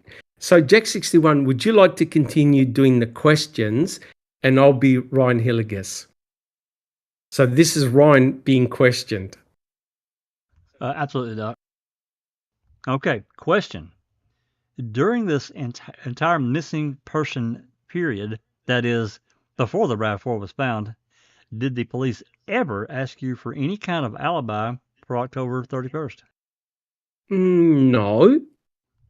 They never asked you your whereabouts whatsoever? I don't believe so. So the next part, Jack 61 on the other side. So this is Ryan Hilligus still. Question. So it would be fair to say that you weren't in any way treated like a suspect that you could tell. That's correct. Wow. Jesus. Now, hold on. Now, remember, we're talking about whether there was tunnel vision, investigator bias. Here are two people, Ryan and Scott. Now, please, none of us on this panel are suggesting that they did anything nefarious. Please, even Bradley check. But if you're doing an unbiased investigation, right, these three people are people of interest because they know the victim. They know Teresa Halbach, and she's been missing for several days. Jack 61. And they're intimately connected to her. 100%. So what is remarkable is that none of the investigators had requested an alibi for both Ryan and Scott. None. No alibis whatsoever. And to make matters worse, the person who stayed in the same house as Teresa Halbach, correct me if I'm wrong, guys, but Scott Blowdorn was never called up as a witness. I think that Scott Blowdorn was the most underlooked. Is that a term that I want to say? That Under investigated. Under investigated person in this whole ordeal. 100%. He lived with her. He didn't know that she was missing for 3 days, even though they didn't have any life together and they did their own thing. Why did Teresa's stepdad go to Scott Blowdorn's work? Yes. Why did he do that? In other words, that tells me that they had a kind of a close relationship with Scott Blowdorn. If you're going to go there, why don't you call him? You know what I mean? But you go to his freaking work. Was he upset and he was going to confront Scott? How could Scott not know? To make matters worse, Neville, guys, Teresa's parents lived very, very close to where Teresa was living, right? It was a farmhouse, converted farmhouse. So they were in very, very close proximity. Scott never reported Teresa Horbach being missing for several days. Just Rhonda. Well, on one thing, I think Cherie can correct me if I'm wrong, but I think they were within a mile or less They of were each close. other. Yeah, very they were close. Because we drove, and the church as well, where she, well, the cemetery where she was buried. It's all very, very close. But I just lately, and this is way, way out there, and I understand that, and I'm going to get a lot of poo-poos probably. But I've been thinking, even though Scott Blodorn doesn't have a long beard and his hair is not graying, I just been kind of playing in my mind. Would it have been possible that that's who Sawinski saw? Ryan Hilligus and Scott Blodorn pushing the RAV? Well, put it this way. I made the comment several times, and I remember having a couple of discussions. If you look at Ryan Hilligus, probably in the dark, he has a resemblance to Bobby Dassey. Right? Both had very short hair, and both are probably about the same height. And yeah, you're right. Looking at someone in the dark, the darkness of night, you can easily get them confused, right? Because if Tom Sawinski actually did see, say, for example, Ryan and Scott Blodorn, you know, I tell you what, it makes a lot of sense. What you just said, just Rhonda, makes a lot of sense. Because remember, the day before, on November the 4th, it was Ryan Hilligus who had those 22 very short calls at around about the same time when Chuck Avery called his brother Stephen, hey, I saw headlights near my house. Go check it out. Well, that's significant because the day before, that's the day, November the 4th, the same day that Pagel is up with Wendy Baldwin in the aeroplane, they don't spot a RAV4 during the day.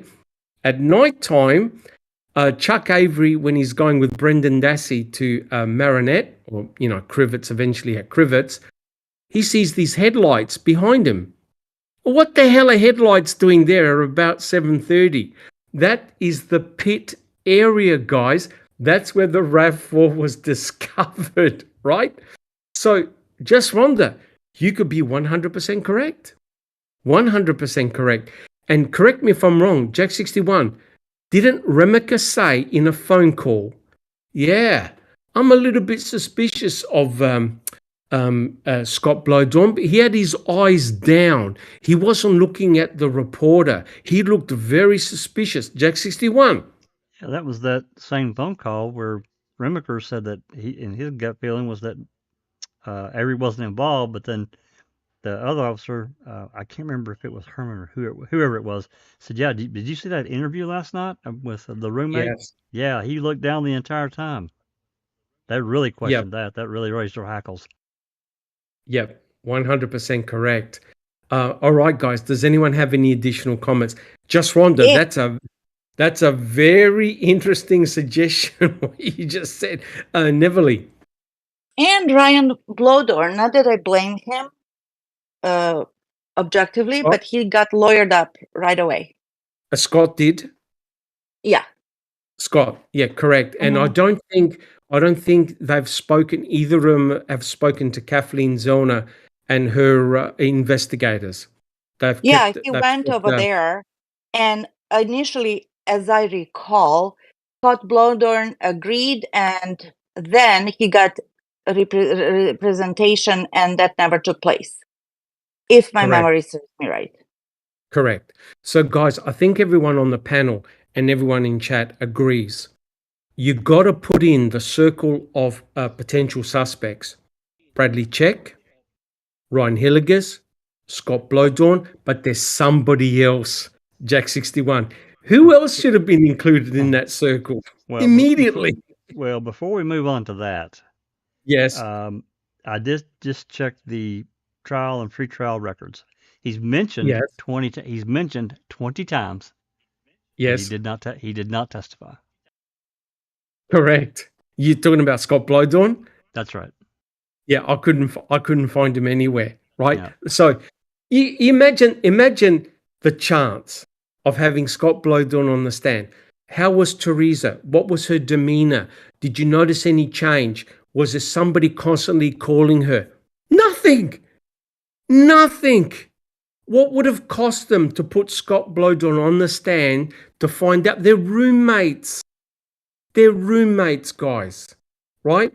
And the way Ryan Hilligus was questioned, he felt Ryan Hilligus, remember the Duper's Delight and all Yeah. those real weird smiles that he did, thinking, wait a minute, your ex-girlfriend has just been butchered, converted to tiny bone fragments, and you're smiling in a court of... And remember, the way Buting and Strang were looking at him, they were very, very suspicious of him.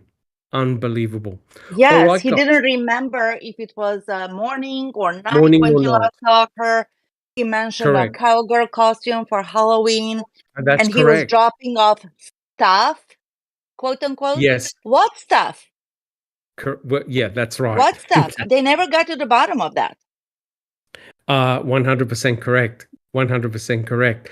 All right, now guys, this is where it gets really interesting. So, the other person that should have been put in the circle was Tom Pierce, the actual. He's the co-owner, the owner of Pierce Photography. That's the venue that they were doing the naked photographs at Tom Pierce's studio, Jack 61.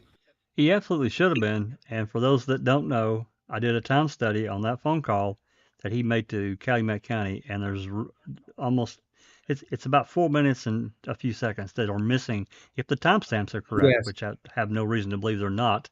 There's about 4 minutes missing from that call. Right. Yes. Yeah, very, very interesting. And it was Tom Pierce that said, hey, Teresa was getting all these harassing phone calls. And correct me if I'm wrong, guys, but didn't they check Teresa's phone records and there was no evidence of all these harassing phone calls? They only did a partial. They didn't go back very far. Okay. And wasn't it Tom Pierce who warned Teresa Hallbart, hey, don't go into people's houses because some of them were inappropriate and they were trying to give her drinks? It was Tom Pierce. Yep. Right? And it was Tom Pierce who took that photograph of Teresa Hallbart standing in front of her RAV4, right? So I'm not saying Tom Pierce did anything wrong, but I'm saying if you're doing a proper investigation, he's in your suspect pool. I don't believe he gave an alibi either. So check this one out. Bradley Check, no alibi. When was it requested? Ryan Hilligus, no alibi.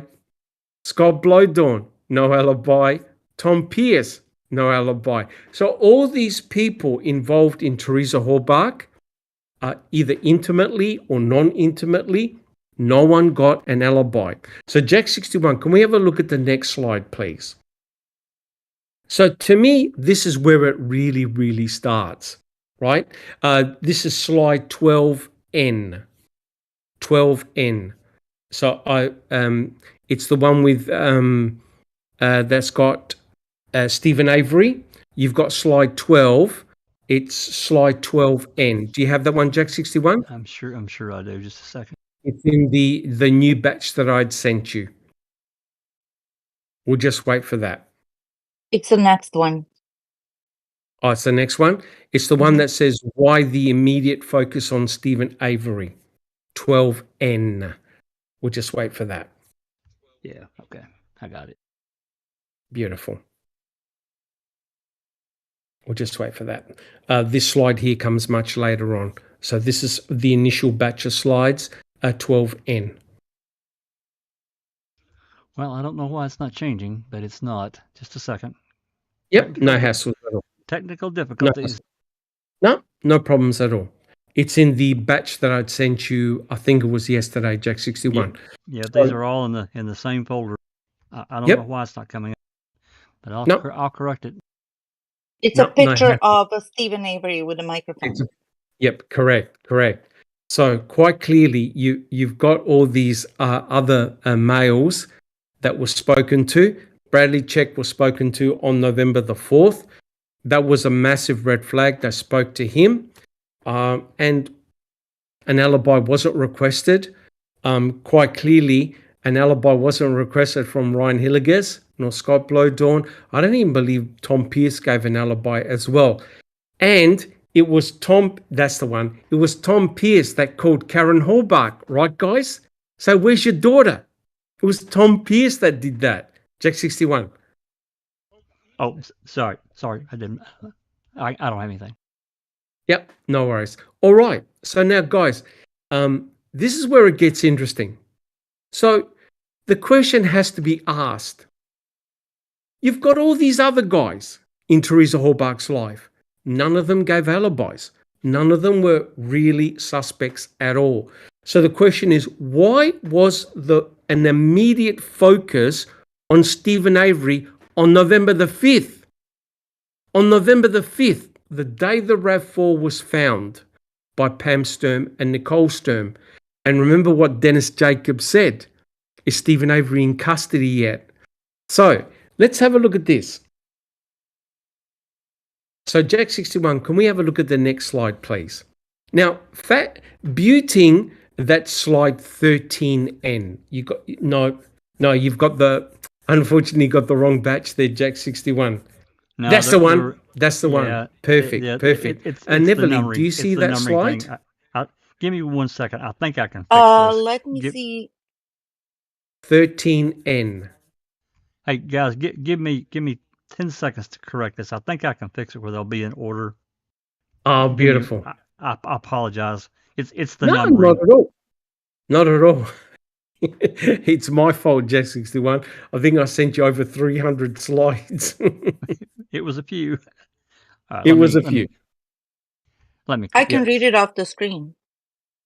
Yeah, we'll just it's 13N. We'll just wait for Jack 61 to put it up so everyone else can see it. But essentially the next slide, which is 13N, this is where Buting starts to question Fassbender, right?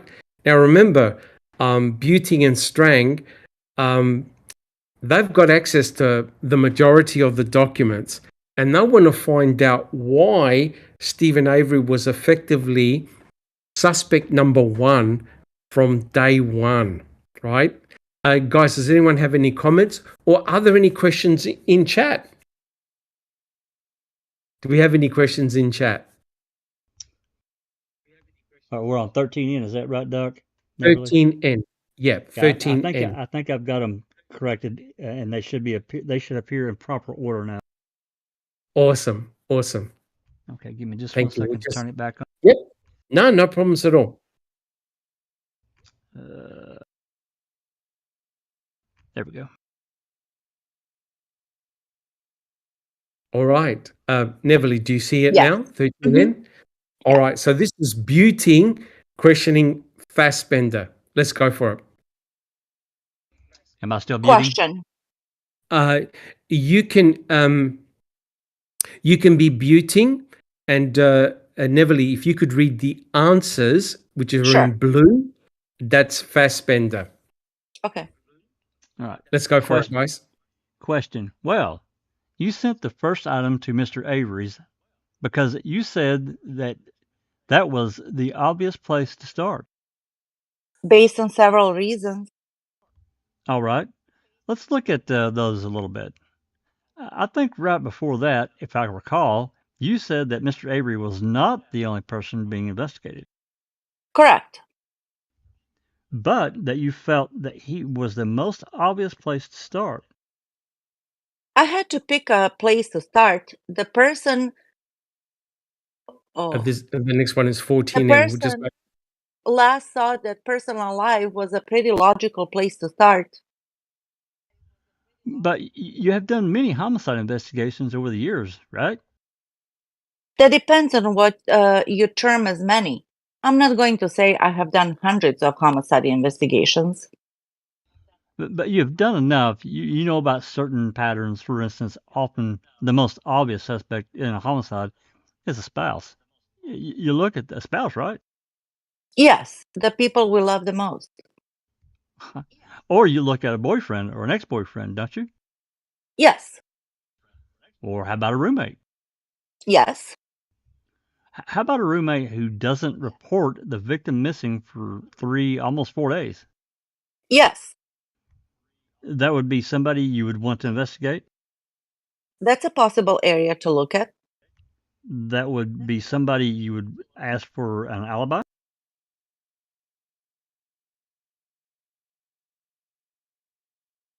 I Now don't have you an were, expert. yeah. I'll just Rhonda, would you like to read Mr. Kratz? Now listen to this, right? Have a listen to this. Buting is no dummy. Buting knows that there's some bullshit going on. So he's saying, hey, wait a minute, guys. Don't you want to get an alibi from all these people? Look what Kratz says, just as Buting is getting to the important stuff. Just Rhonda, do you see it? Yes. Yep, let's go for it. Judge, I'm going to interpose an objection. If counsel really wants to get into a true motive, I think this is going to require advance rulings. I would like to either be heard outside the presence of the jury, or I would object to this line of questioning as it deals directly with the Yeah, the court. All right, the court is going to excuse the jurors for a few minutes. Are you fucking kidding Are me? you fucking kidding me? Guys, this is a murder investigation. This was like a trying to- Manchurian candidate. Yep, He was like brainwashed. they're trying to get to the truth. Why didn't you question these potential suspects? Kratz jumps up, tells the judge, I want to be heard outside the presence of a jury. And believe it or not, the judge gets everybody out. The jury is taken out of the room. Guys, do we have any comments? It was Can you believe this? Now, can we continue, guys? Because now the jury, it comes back in. So Kratz had a legal argument.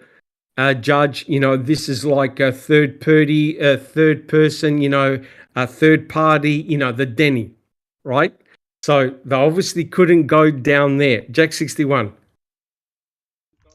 Oh no, I'm sorry, I didn't mute again.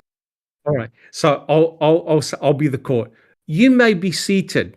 Mr. Buting, you may resume. Thank you. I believe we left off with you saying, yes, you would certainly like to investigate it. These are the people you were talking about. The roommate or ex-boyfriend? That is an avenue that would be approached absent other circumstances. All right.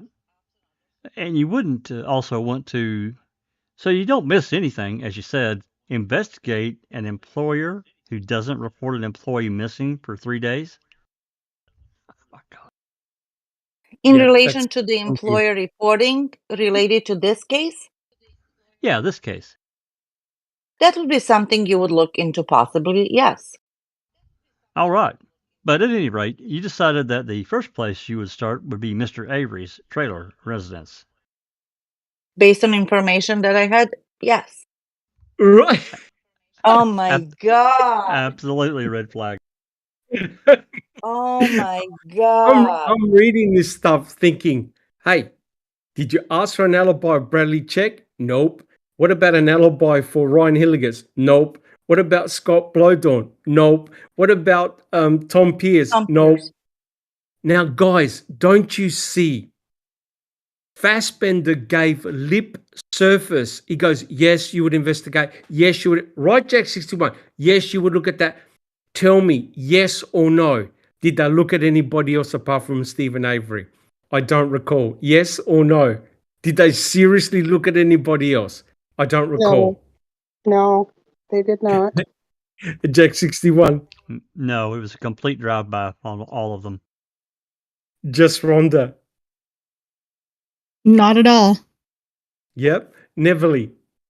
No, they didn't have only tunnel vision. They had a sniper vision on Stephen. They had a laser beam on him, right? Yes, now, guys, totally, in the middle of the forehead. Now remember, this is not us inventing stuff. This is words coming straight out of the investigator's mouth. Jack 61, can we have a look at the next slide, please? So I think, I could be wrong here, but I think you're now starting to see the tunnel vision coming out, right? That Stephen Avery, from day one, was targeted and specifically targeted. And to make matters worse, here is Kratz. Have a look at the smirk on his face, right? He's questioning Tom Fassbender, right? The co-lead investigator. And Kratz kept on saying the same thing, which is exactly what Pam Sturm said. That is, the last person to see her alive. These guys are already focused on Stephen because they believe that Stephen is the last person to see her alive, whereas Kratz in court said, no, Bobby Dassey was the last person to see her alive, right? And so, Neverly. I'm sorry for interrupting. It's just very aggravating. So never mind the roommate, never mind the ex-boyfriend, never mind the ex-lover, never mind the, what's his name? The employer. The boss. Yeah, the boss. Boss, right? Never mind all these people who have intimate connections with Teresa. But let's nail the guy that saw her for 5 minutes. But not only that, the only guy in Wisconsin who had a $36 million civil suit. Exactly. Yeah. No Right? red flags there. No red flags. No red flags at all, right? And look what Fassbender says. Now, don't you want to punch your iPad again, Jack 61? He goes, "Oh, you're not going to lock and load.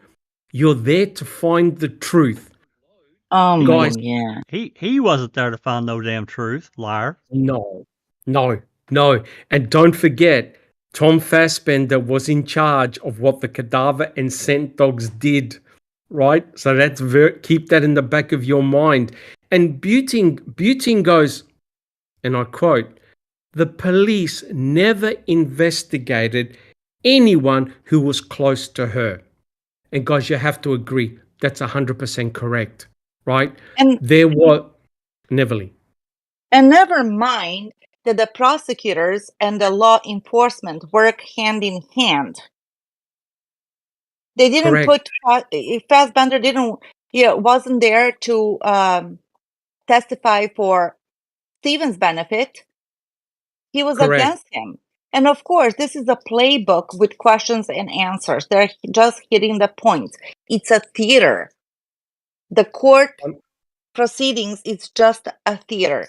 You have to Correct. convince the jury and you have to hit the points and you have to get it on the record. And we learned that from Kratz. Correct. And as Gloria has mentioned, this is the very same person who held onto the Valley CD, right? And this is the very same person who attended courses regarding the pornography and the effect that the internet has on children. So Tom Fassbender, a lot of people call him Factbender, and I agree, he knew that there was something wrong with the material on the Valley CD, but he held it. He kept it for many, many years, right? So when he's asked on the stand, you're not going to lock and load, which means you're not going to be showing tunnel vision and investigator bias. And he says, you're there to find the truth. How on God's green earth did Tom Fassbender and Mark Wiegert find the truth in what Brendan Dassey told them? Guys, you got to help me here. What's going on? Anybody got any comments? New level of frustration unlocked. Yeah, 100% correct. Now, to make matters worse, right? Jack 61, can we have the next slide, please? So this is just a show, it is a complete, utter farce. The investigators know what they have to do correctly. They say, yes, yes, yes. But do they do it? No. And we have documentary proof that the fact that they didn't even call Scott Blowdon to the stand is proof that they just weren't interested in him. Now, look what Ken Kratz said in his opening statement in the Stephen Avery trial. And Neverly, do you see the slide? Sure. Yep. Would you like to read it out, please? Yes. Kratz opening This is statement. about Bobby Dassey. Mhm. You're going to hear from Bobby that when he left 15 minutes later, Teresa's SUV was there, but Teresa was nowhere to be found. You're going to hear that Bobby Dassey was the last person, the last citizen that will have seen Teresa Halbach alive. Oh my God! There you go. Now, this is Jack 61. Embedded confession? Yeah. I don't. I'm 100%. not saying that. I'm not saying that Bobby did a damn thing, but Correct. really, But Kratz Correct. just ate his words, basically, when he went from this to Stephen was the last person, and Bobby being, arm wrestled into pointing at Stephen. 100% correct. So, guys in chat, guys on the panel, can you now see how it was Mr. Kratz who set Bobby Dassey up to be against Uncle Stephen? Because Bobby Dassey's confession was crucial. Because Bobby Dassey said, hey, I saw Teresa come onto the property. I saw her take photographs. And Bobby Dassey gave a description of Teresa's clothing much better than what Stephen Avery ever did. So Bobby Dassey was looking at Teresa Halbach through the window for at least 5 minutes. Because then Bobby said, well, I then got into the shower, had the world fastest shower ever. And he said, when I went out to go bow hunting, I noticed Teresa Halbach's car there, but I never saw Teresa Halbach. And Ken Kratz implied that Teresa Halbach was inside Stephen Avery's trailer. Now, guys, you gotta know. Ken Kratz has to know that Brutus went inside Stephen Avery's trailer for 5 minutes. Did Brutus hit on Stephen Avery's master bedroom? Yes or no? Yes or no, guys? he did not. He did No. not. The cadaver dog, Brutus, went in, and remember, Remica denied it. He denied that he was in there with Brutus. Brutus never gave a hit inside Stephen Avery's master bedroom, the very bedroom that all the mayhem allegedly took place. But Brutus detected Stephen Avery's blood on the bathroom floor. So Brutus gave an alert. And the laundry. And the laundry, correct. Because the laundry and the bathroom are sort of like connected because it's only a small trailer. So guys, look at this. What a farce. You've got a cadaver dog, the best cadaver dog that the team has got, with Julie Kramer, and there was Deidre and Remica were in there for 5 minutes. The dog gave an alert in the bathroom laundry area. The cadaver dog never gave a hit inside Stephen Avery's master bedroom. And then Kratz turns around and says that the last person to see her alive is Bobby Dassey. And what the hell, Neverly? what the hell is correct? Didn't we just listen Kratz debate with Buting last on Yes. an open mic when he said, oh, there was blood on the bed. And Buting goes, there was no fucking blood, dude. 100% correct. Right? 100% correct. What a liar that guy is. Correct. And a cadaver dog detects human decomposition, and blood is one of the items that a cadaver dog detects. Now, guys, this is very, very important, and people in chat. It's going to be very interesting what convicting a murderer talks about, right, guys? Because you can see here, and the foul play team has spent years presenting their own words, their own documents, their own recordings. You can clearly see it's not us who are speculating here. This is their own words. So it'll be very interesting what convicting a murderer comes up with. And guys, you're right. And Jack 61 alluded it to. We never got the chance. Remember, guys, who were interviewed by Brenda Schuller, we never even got the chance to talk about the murder case. Jack 61, do you have a comment? Yeah, the interview suddenly ended, and that was it. We talked about the 85 case, and then we were expected to. It started with Andy Colborn. We were like, It what? started with Colburn, Yeah. and now we know why. Now we know why. Yeah. Oh, and absolutely. all our interviews got terminated really quick. Everything finished. Yeah. All right. So, guys, can we have the next slide, please? Now, this is during Stephen Avery's pre-trial. Buting, he had enough. Just have a listen to what Buting says. Neverly, do you see the slide? Would you like to read it, please? Yes, This I is do. Buting in the Stephen Avery pre-trial. Have a listen to what Buting says. Go for it. Attorney Buting. All right. I will talk briefly about the other, since Mr. Kratz said that these Mr. Fassbender and Wiegert were investigating parallel these other suspects, including the boyfriends, ex-boyfriends, whatever, but look at what they did. They admit that, yeah, sure, Mr. Avery may be a suspect or a person of interest because we know he was one of the people who saw her on that last day. But who else saw her on the last day? George Zipper, and look how he behaved. Mr. Avery says, come on in, very cooperative. Zipper is belligerent, but we didn't know that. Hilliger's former boyfriend, no alibi, didn't even ask him. Male roommate, Mr. Blodorn, who doesn't report her missing for 4 days. What's up with that? Don't ask him for an alibi. Where was he? Bradley Chuck, male friend with a little bit more personal relationship with her, perhaps. Again, no alibis checked.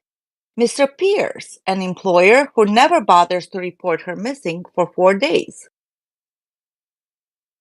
All those roles that these people play, the officers admitted would normally, in a normal missing person or homicide investigation, be considered possible suspects that you would at least look at and check out. But not here. And what about all the other people on the Avery property on October 31st? What's up with that? Where are their alibis? Customers and other people who work and live there? Right. So, guys, you can clearly see that Buting was right on the mark, right? He clearly spelt out exactly what we've been talking about the last couple of hours, right? Where are all the alibis? Where is the proper investigation? And quite clearly, this to me demonstrates tunnel vision. Guys, would you agree? Yes or no? Right? Yes. Buting spelt it out. He even listed all the people like we have subsequent to this. There were no alibis asked. Stephen Avery was targeted from the get-go. It's obvious, guys. It's very, very embarrassing. Does anyone on the panel have any other comments? Well, embarrassing, yes.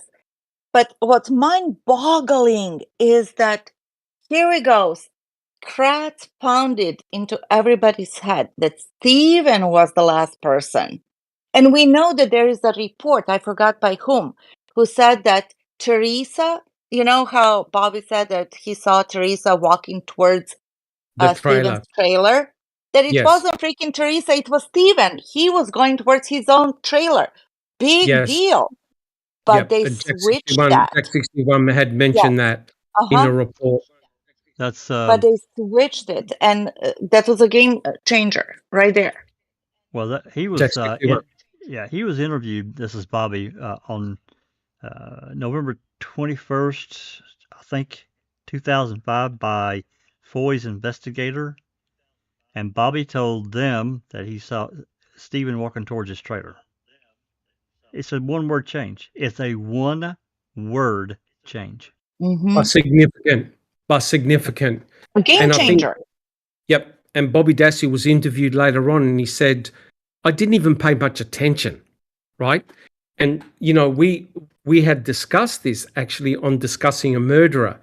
And the comment I made was, hey, all the defense, all the state had to do was get 3 actors, one representing Bobby Dassey and put a GoPro on him, one representing Stephen and put a GoPro on him, and then one representing Teresa Hallbach and put a GoPro on her and put the RAV4 where she had parked the RAV4. Then all you got to do is have a look at a point of view from what Stephen saw, was able to see, and what Bobby Dassey was able to see, and determine at what point couldn't Bobby Dassey see anymore. Do you agree, guys? Because the houses are at an angle. So how far could Bobby Dassey actually see Teresa walk?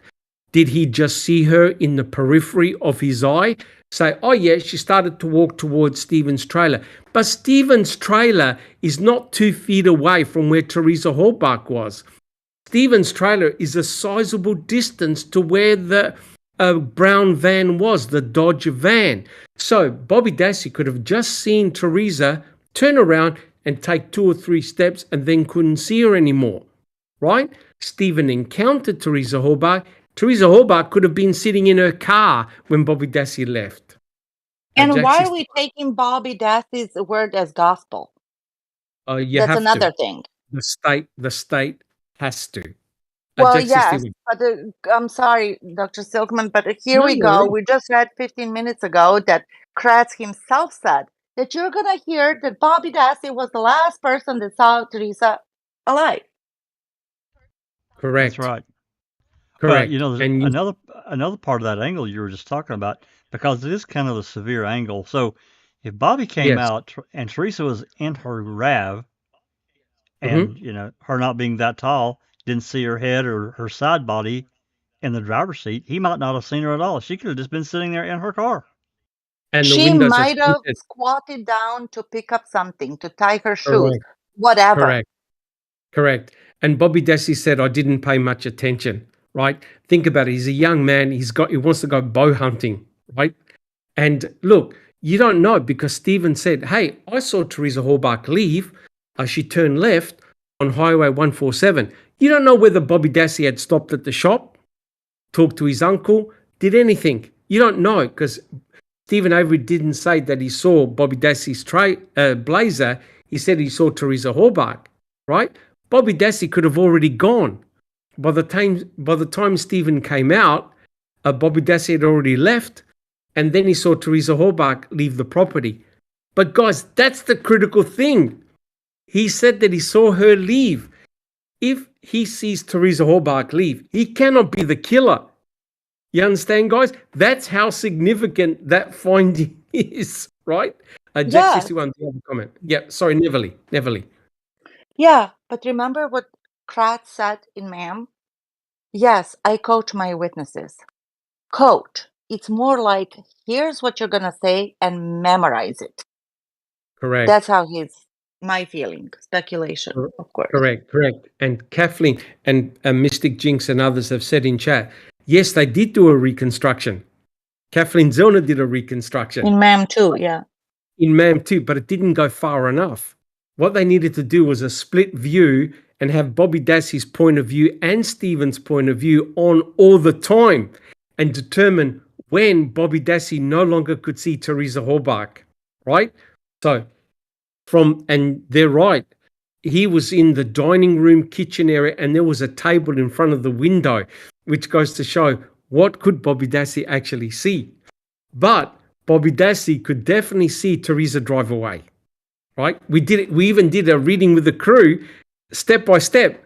Where Bobby was, he could have definitely seen Teresa drive by, right? So it's very, very interesting what we're discussing. Guys, does anyone have any other comments? Well, Kratz threw so much crap out there. Non-factual, unsubstantiated. It was just his story that he sold to the jury. Remember what he did with the bus driver? It was totally irrelevant. Yes, testimony. It was. Irrelevant, but he put her there to make an allusion of the happenings of that day. where Well, she, at the end, even said, well, maybe it was the week before or after or whatever. was You know what I totally mean? confused. Yep. Totally. Lisa Bookner was totally Bookner, yeah, confused. Yeah, and the yeah, timelines were completely wrong. There's no wrong. way that Lisa Bookner sees Teresa Halbach photographing a vehicle at 3:45 when the boys are let off, right? Yes. Lisa Bookner had no idea the actual day that she saw Teresa Halbach taking pictures. All right. Do we have any other comments, guys? All right, we're all good. Now this is when we get into something really, really deep, right? So let's do a few more slides, guys. This is very important. Jack 61, can we have the next slide, please? It's 18N. Now, I want to go through this systematically. Now, look at Stephen Avery. He's cleaned himself up, cut his hair, he looks good, looks sharp. He's with his fiancée, right? Jody. He's smiling, he's happy. He's got the world at his feet. Potentially, in a few months' time or whenever, he's going to become a multi-millionaire. He wouldn't have got 36 million. Most people agree he would have got between 3 and 5 million. Maybe a little bit more. But he's got the world at his feet. He's got a fiancée. He wants to get married. He's in the limelight, right? People know who this man is, right? Now, this is what Mr. Kratz wants you, yep, people in chat, people on the panel, people in the jury. This is what he wants you to believe that Stephen and eventually Brendan did to Teresa Halbach, right?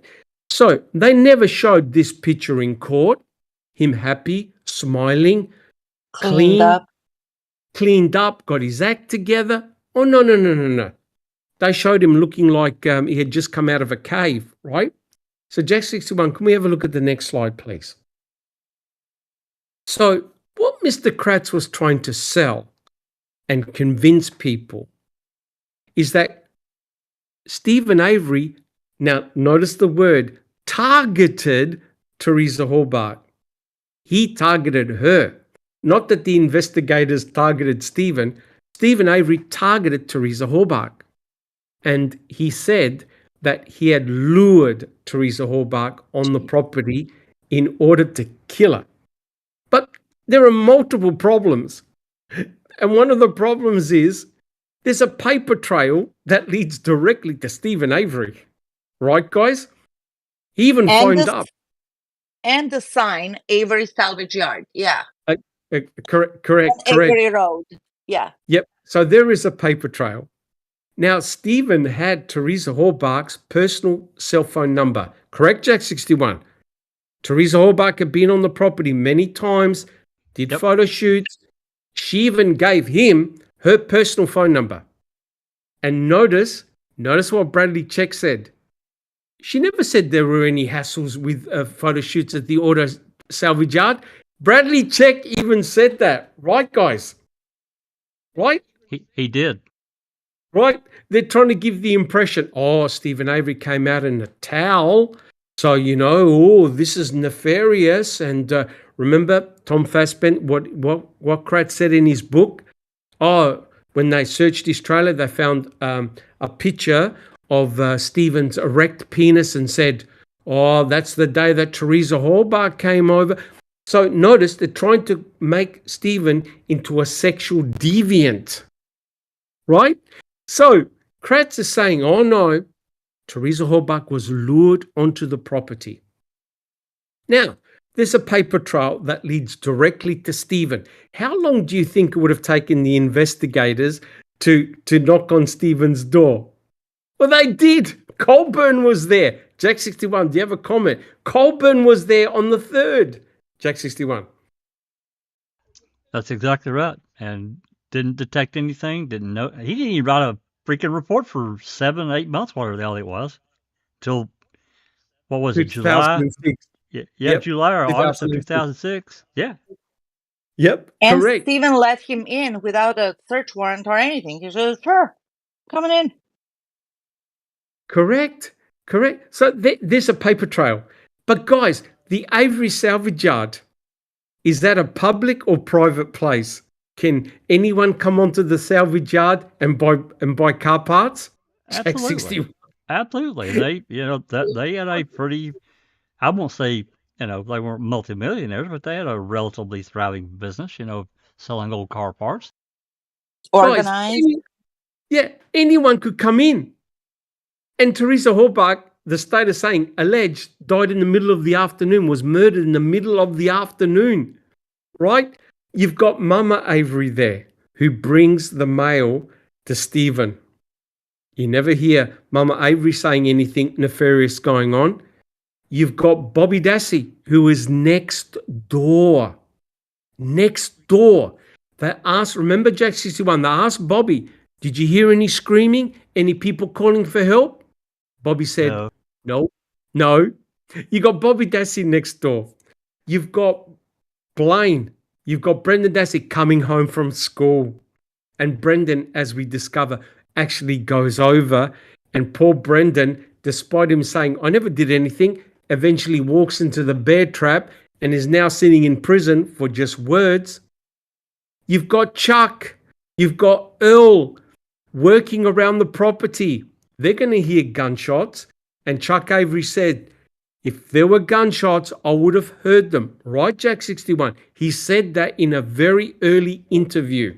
He did. And not only that, I mean, you've gotten to a good chunk of the people that live on the property, but we have to consider that even though it was Halloween, they would still have customers. People's cars still break down on Halloween. So the potential for customers. Correct. So if she was screaming, which I don't believe at all, it didn't happen. No. It did not happen. No.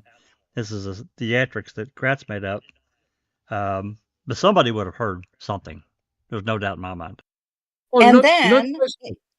Never. in the middle of all of that, raping, shackling, butchering, slitting throat, raping again. She didn't die, but transferring, blah blah. Stephen says, "Hold my beer. I'm gonna go and have dinner with my mom, Correct. and I'll be back while she's baking. Correct. In the pit." Yeah, but And not only that. And taking two Sorry, phone calls from Jody. Taking two Yeah, phone yeah, calls yeah, from yeah. Jody. Yeah. That's exactly what I was going to say. Guys, that's 2 15-minute phone calls at strategic times. Jody said he sounded normal, and we've listened to the phone calls. How on earth can you lose control of the crime scene, i.e. Teresa Horbach, in a fire pit if you take 2 15-minute phone calls and your fiance hears nothing nefarious? And we've listened to the calls. They're mundane, they're boring, they're routine. They were And actually Kratz- romantic, and they were Yes. talking about rose petals and potential marriage, and Jody being again, demanding with this and that, whatever. Correct. So yeah, no smell, and as you said, And- the potential of people coming over. They did have customers. The beaches were there, right? During the week they were, but on that night, on that day, are you trying to tell me that the Avery salvage yard had no customers? Of course there were customers there. Of People course. coming in. Oh yeah, And sure they were. somebody who They even said took their that, logbook. They took their logbooks as well. yeah, and remember the customer that was waiting for Chuck, and he Chuck. came back like all late. discombobulated and in a hurry. Yeah. Yeah, he came late, which is very interesting. So Mr. Kratz is trying to make the Avery salvage yard like the Twilight Zone in the middle of the Nevada desert where there was nobody around. There were people around, but not only that, Bear was there. Bear. Are you trying to tell me that nobody would have heard Bear yelping for hours and hours? That, something crazy, something nefarious has gone on here. So Kratz is trying to sell the illusion that Stephen targeted Teresa Horbach and murdered her. Just Rhonda, do you have any comments at all? Do you have anything to add? No, you guys are covering it all very well. I don't recall. Do you have any comments? I agree with Rhonda. You're covering it well. Right. So it's complete utter madness. And yet the jury brought it, right? So, Jack 61, can we have a look at the next slide, please? This is what should have been done in court. This is what should have been done in court. This is crucial. So if we have a look at the next slide, have a look how easy this is. There's Barb's house where Bobby is in. Notice the direction of where Barb's house is facing. Guys, it's away from Stephen's trailer. Look at Stephen's trailer and where that direction is facing, right? And you got a garage in the way. In between, right? yeah. In between. You got a garage in between. So, as the narrative goes, Bobby Dassey is in the front room.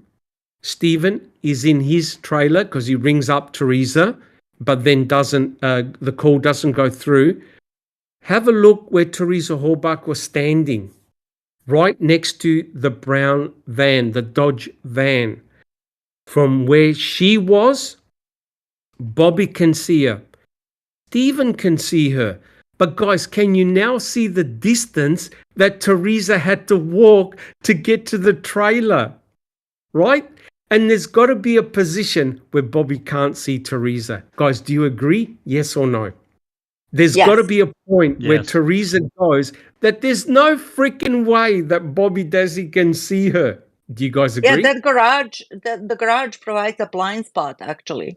Well, it's a blind spot. You got at least one tree there, maybe two. I can't hardly tell, but there's definitely at least one tree. So that could have, depending on the angle of where he Correct. was and where she could have been, could have completely blocked the view. Plus, think about this. What if Teresa actually parked right next to the van? There's no freaking way that Bobby Dassey can see Teresa in her RAV4. Guys, do you agree?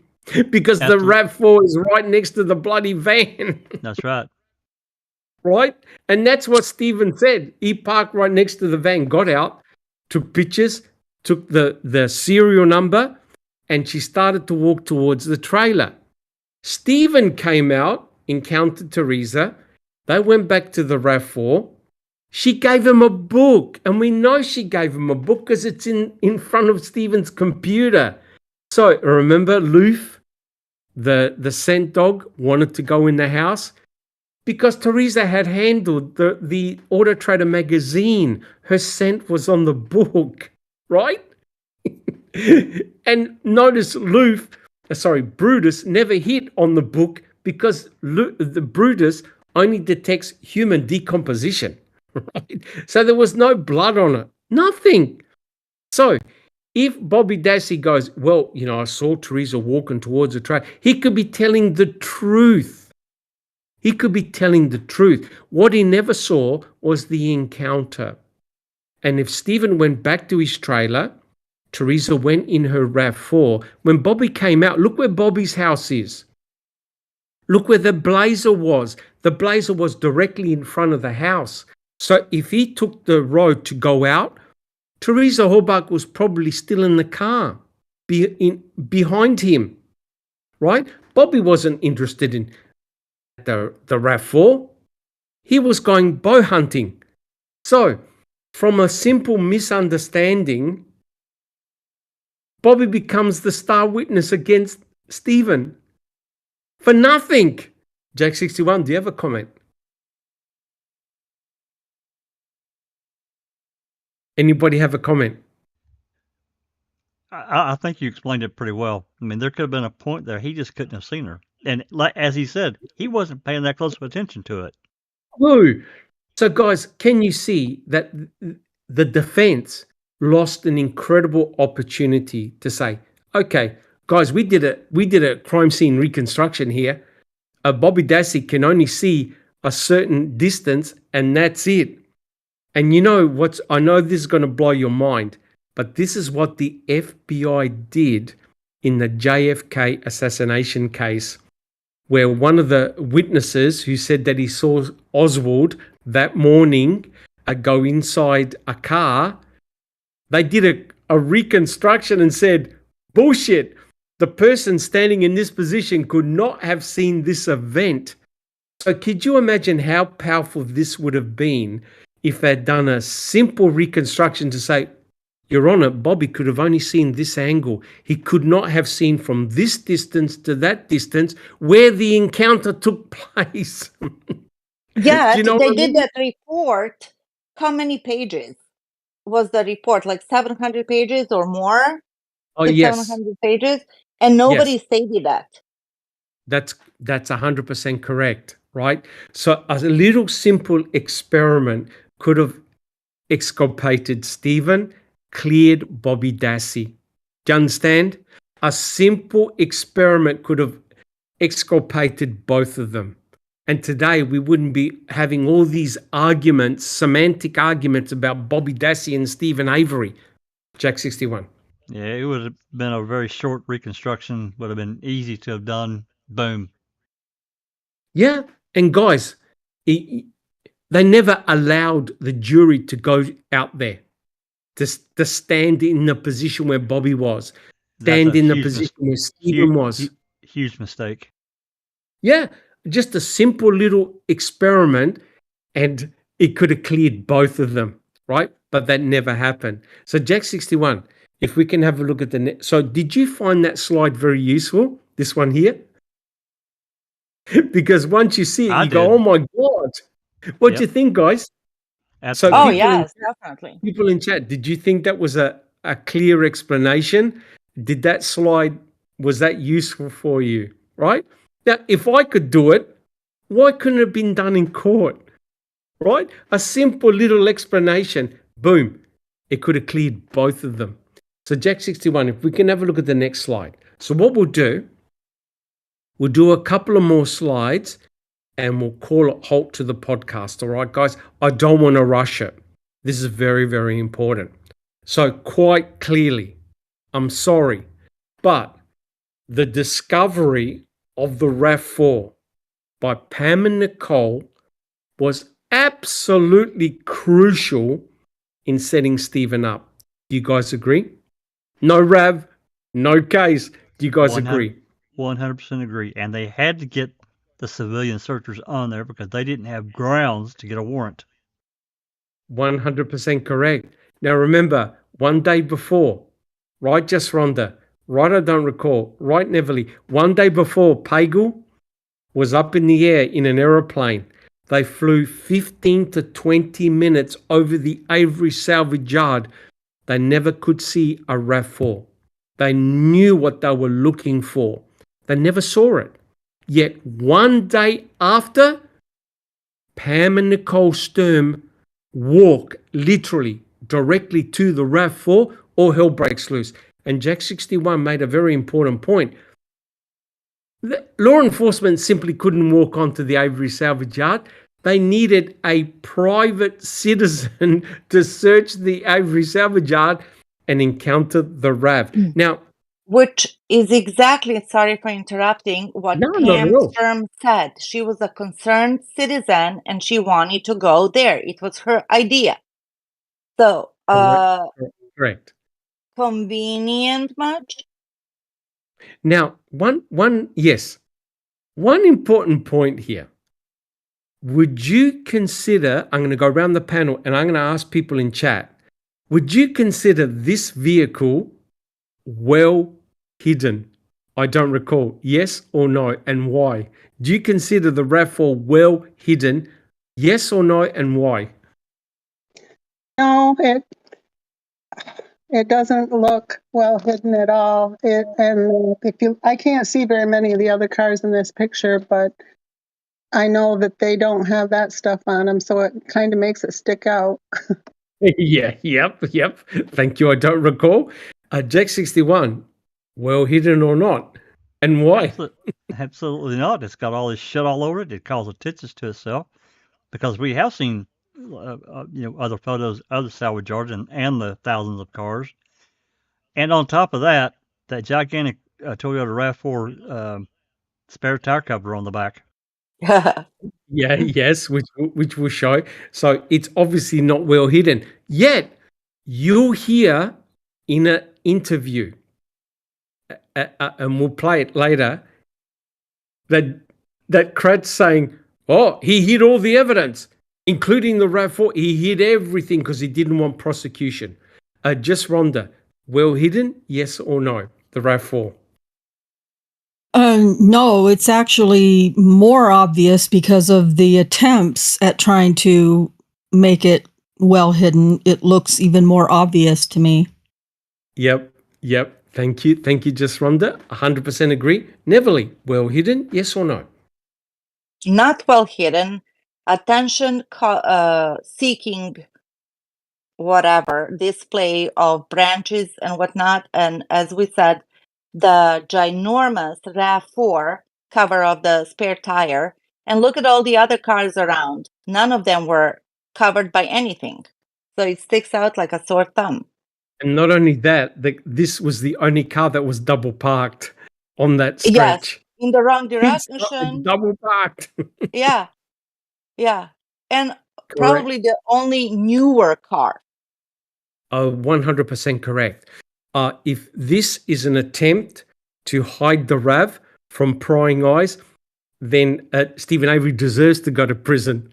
It's the most piss poor attempt to hide a car. And mind you, Stephen Avery had all the surrounding quarries. He had all the surrounding rural area.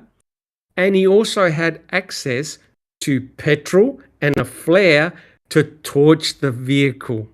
What does he do? What does the state say he does?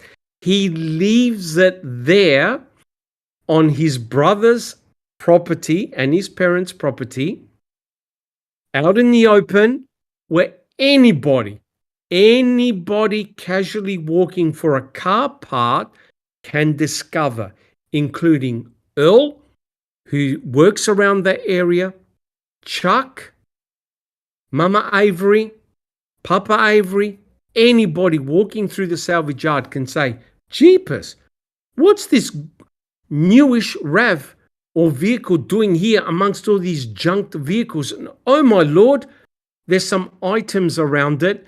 It'll stick out like a sore thumb. So would you guys agree this is not hiding in plain sight?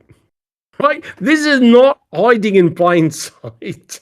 No, this was maybe Pagel picked out a spot the day before. And let's not forget a very important point, which is Stephen went to Krivitz, which was a pre-planned event.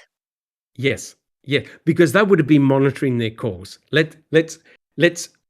Somebody made a comment in chat that Stephen Avery was tracked the moment he got out of prison. I have no doubt. Right? Remember, the Averys had police scanners.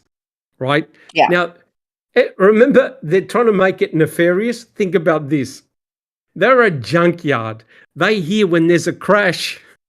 When there's a crash in the area, the police obviously talk amongst themselves. Oh, there's an accident here. We need a tow truck. We need somebody to get the vehicles. And they were trying to indicate that it was nefarious for them to have a police scanner. Just Rhonda, do you think that was nefarious for a junkyard dealer to have a police scanner? I don't. Just Rhonda. Oh no, that's normal for them. That's how they get side business. Correct. So exactly right. So when there's an accident close by, they send out their truck, pick it up. That's how they make their business, right? So Jack 61, can we have a look at the next slide? And somebody said cheekily in the chat, it's a black RAV. So now there are 3 RAVs, one blue, one green, and one black. All right. So if we have a look at the next slide, this was the major problem for Stephen, right? Stephen, from the get-go, was saying, they're setting me up. They're setting me up again, right? The state are going, no. We found Stephen Avery's blood in the RAV4. And that's true. Stephen is saying, hey, my blood was planted. I never was in that RAV4, right? So you've got an issue. The state is saying, hey, Stephen Avery was actively bleeding He left 6 drops of blood and blood flakes in the RAV4. Right? Okay, makes perfect sense.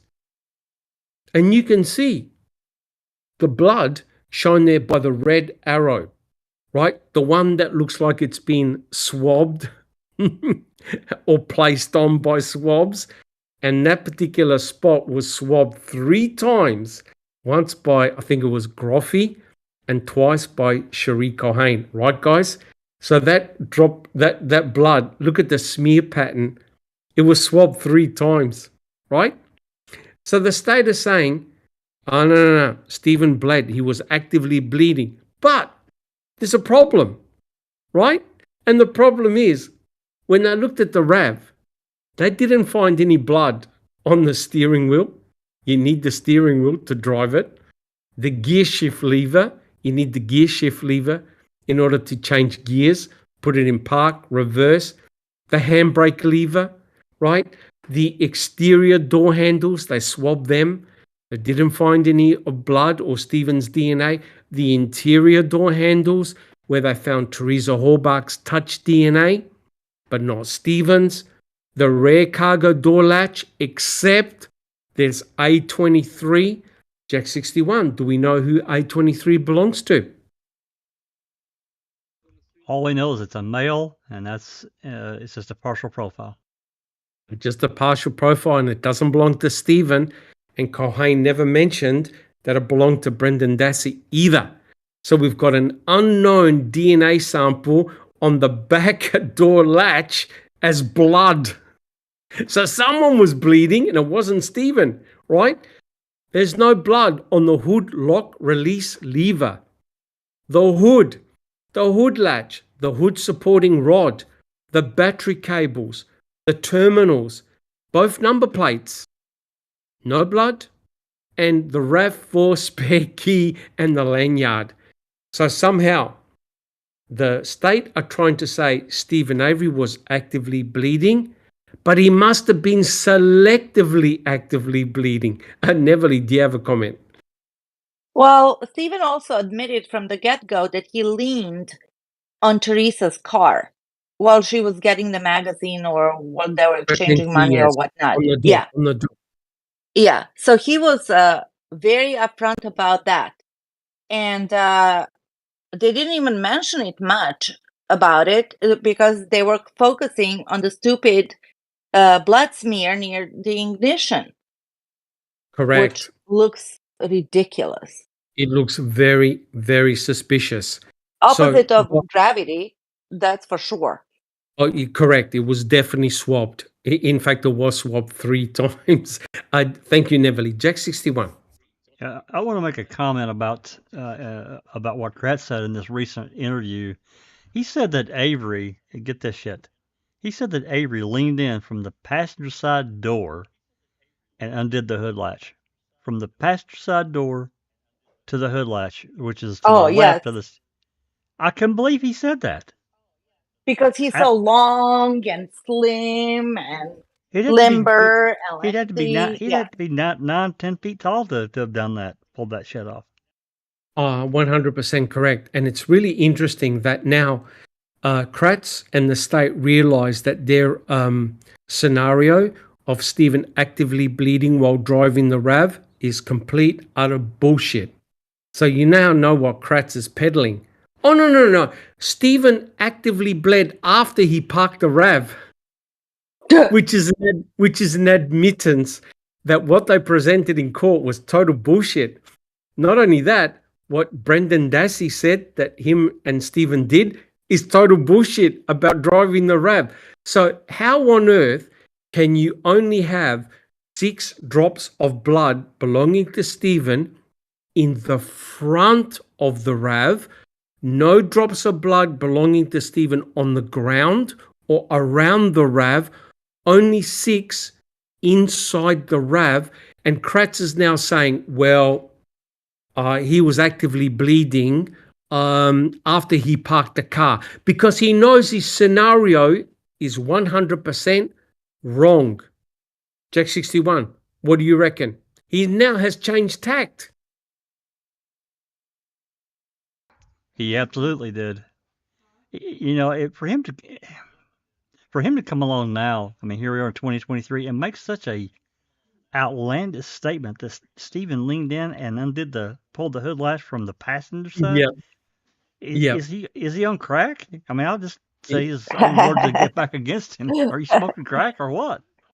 Correct. Well, So, one thing is obvious to me is that Kratz continues to lie. Yet he sticks to the same ludicrous story to defend his own position.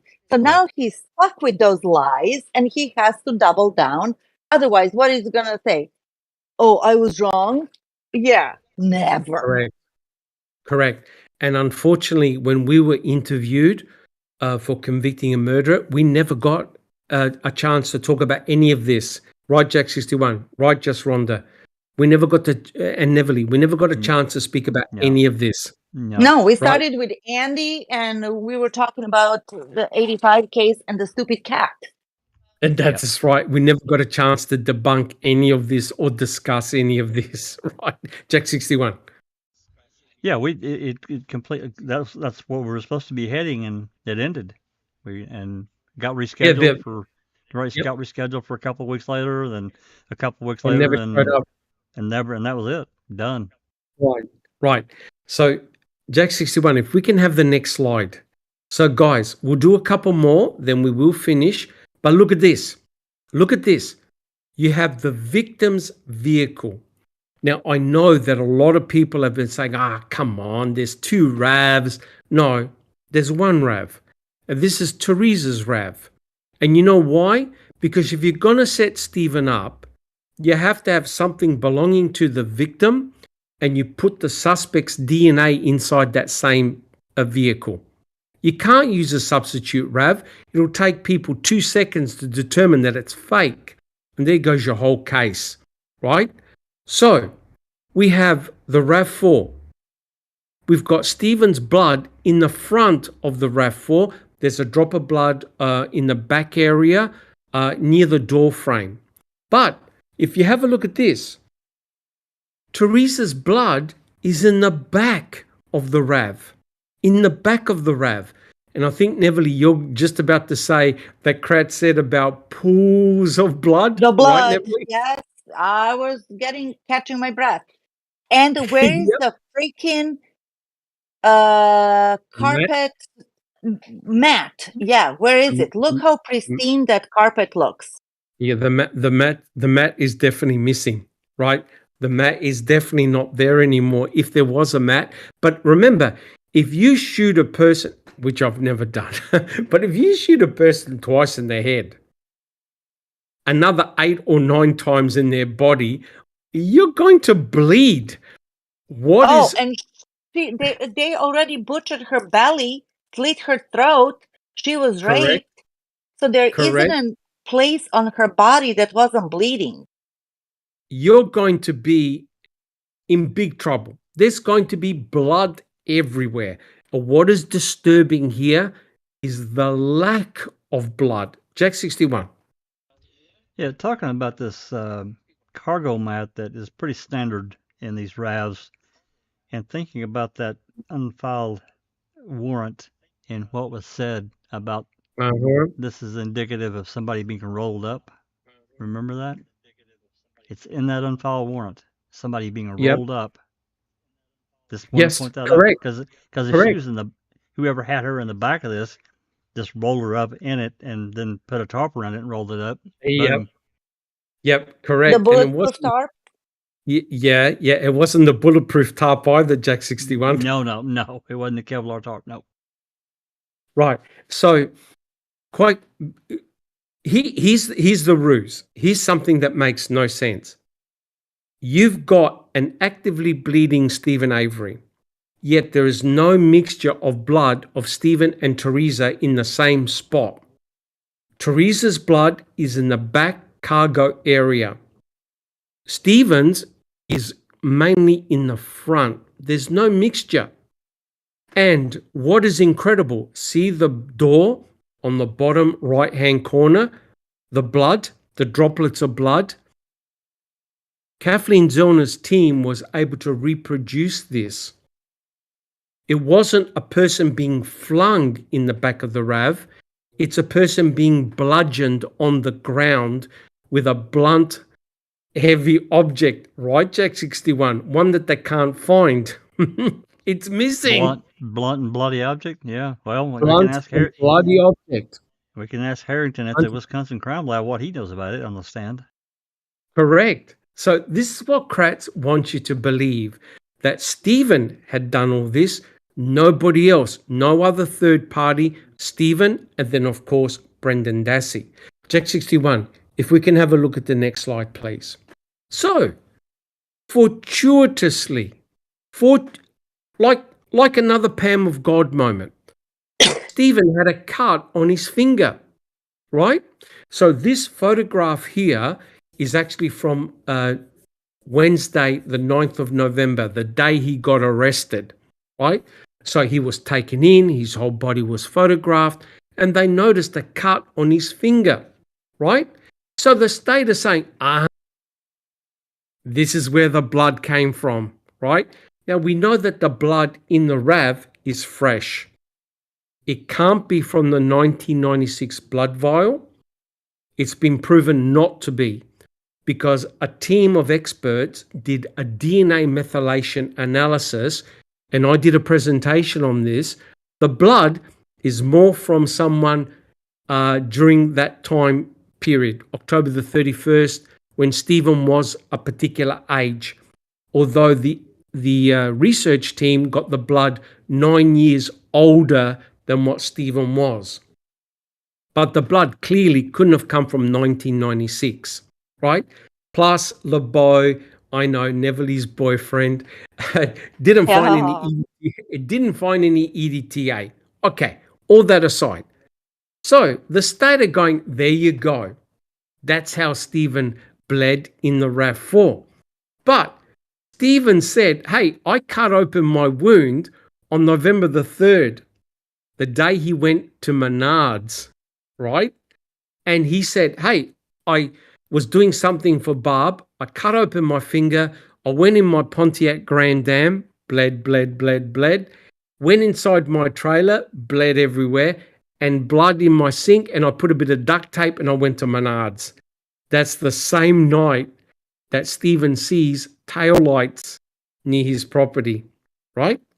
Now, just to complete the farce, do you know how many different versions Brendan Dassey said how Stephen cut open his finger? Does anyone want to have a guess? They asked Brendan, oh, did you notice a cut on your uncle? Yeah. How did he do it? You know how many different versions Brendan Dassey gave? No. 7. 7 different alternative versions of how his uncle cut his finger. Now, let's think about this. If Stephen never had a cut finger, how do you think that would have explained how his blood got in the van, in Teresa's Toyota RAV4? How do you think that would have explained that? Jack 61. Yeah, that's a good one. I think Kratz would have had to.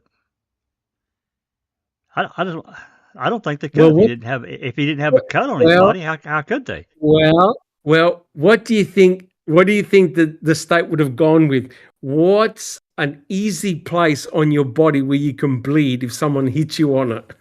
Your mouth, lip. Your mouth and your nose.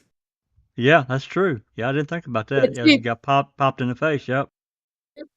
So the state would have said, Teresa fought valiantly and kicked Stephen in the face and he bled.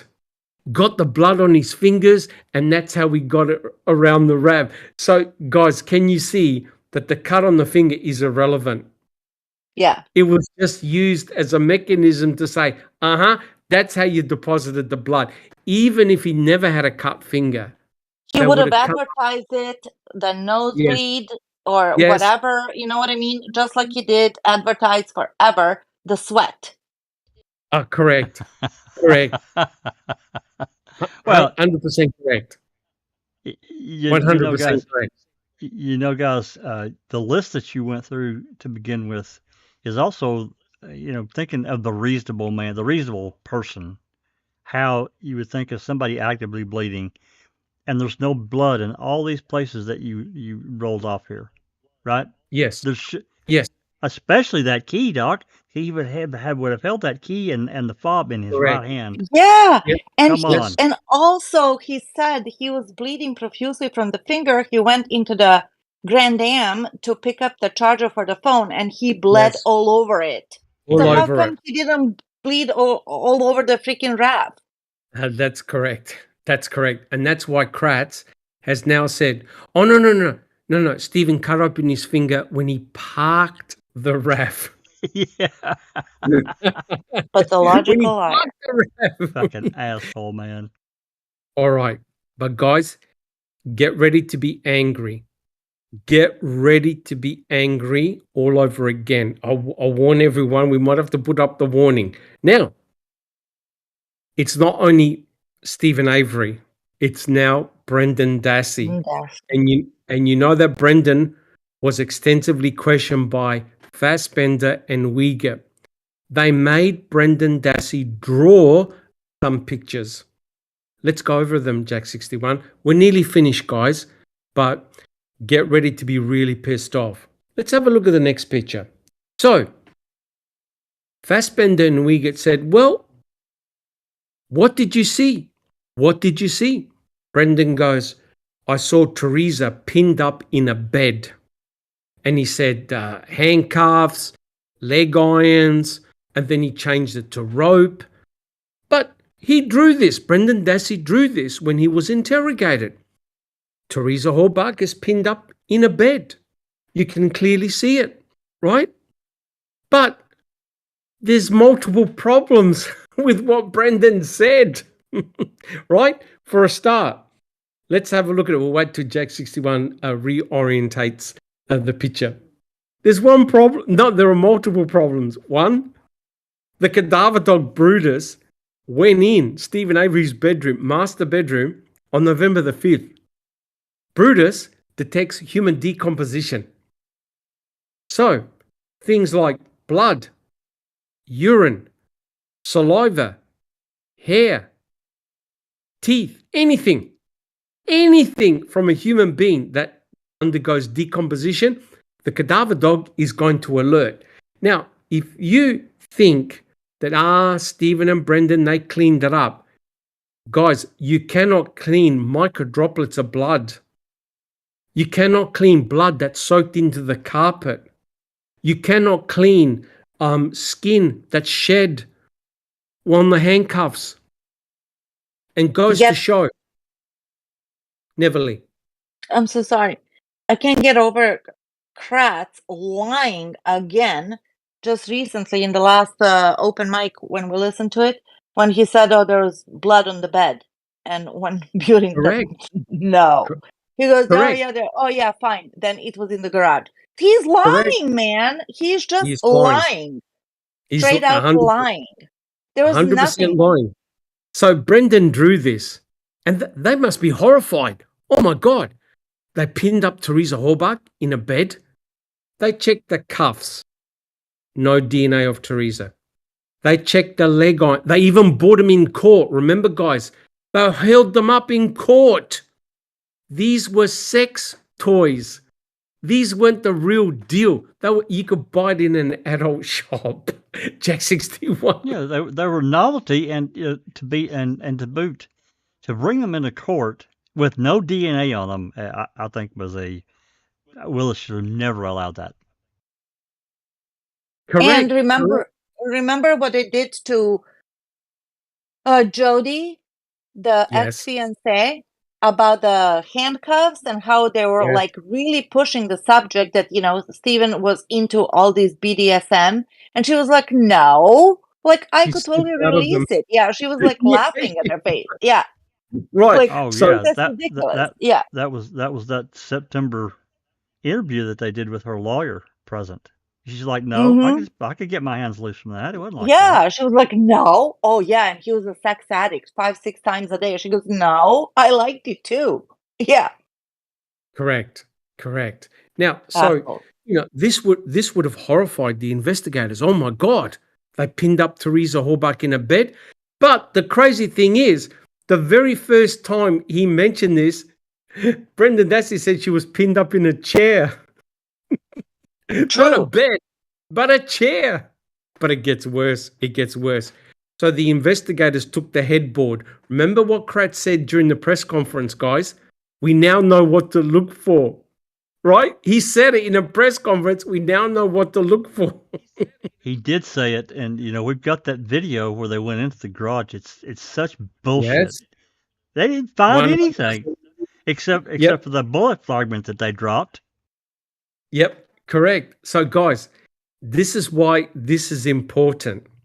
When Convicting a Murderer comes out, I've got my notepad already ready to go. Don't worry about that. So Brendan draws this. They take the headboard, they take the floorboards, they take the carpet, they cut the carpet, they take all the paneling, the luminol, they check for swabs. Do they find any evidence of Teresa Horbach in The vacuum Stephen Avery's cleaner. master bag? The vacuum cleaner bag. Do they detect any of Teresa Horbach's DNA anywhere? Nothing. Not one molecule. Nothing. Guys, not one molecule. And the Brutus, the best cadaver dog, said, guys, there's nothing here. The dog said it on November the 5th, right? Yeah. Jack 61. I'm sorry, Doc. I just got to add this in because it's relevant to this time frame because we've looked at this really in depth. So they got Brendan here on the 1st. Of course, he gets arrested right away, and they force him to repeat all this bullshit. Well, then Jody gets out of jail 5 days later. She gets out on the 6th. Yes. She gets back. And there are photos. You can look at the photos. We can show them of the trailer prior to her getting out. And then when she gets out and goes back in, the fucking trailer is destroyed. It's destroyed. Absolutely. Yep. Carpets are ripped up in the hallway. They're ripped up in the bedroom, master bedroom. The paneling. Yep, the paneling is ripped off the damn wall. They destroyed that trailer and found nothing. Nothing.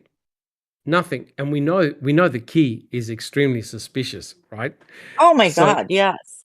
But Not only the way that it was found, but the fact that there was no fucking blood or Teresa's anything.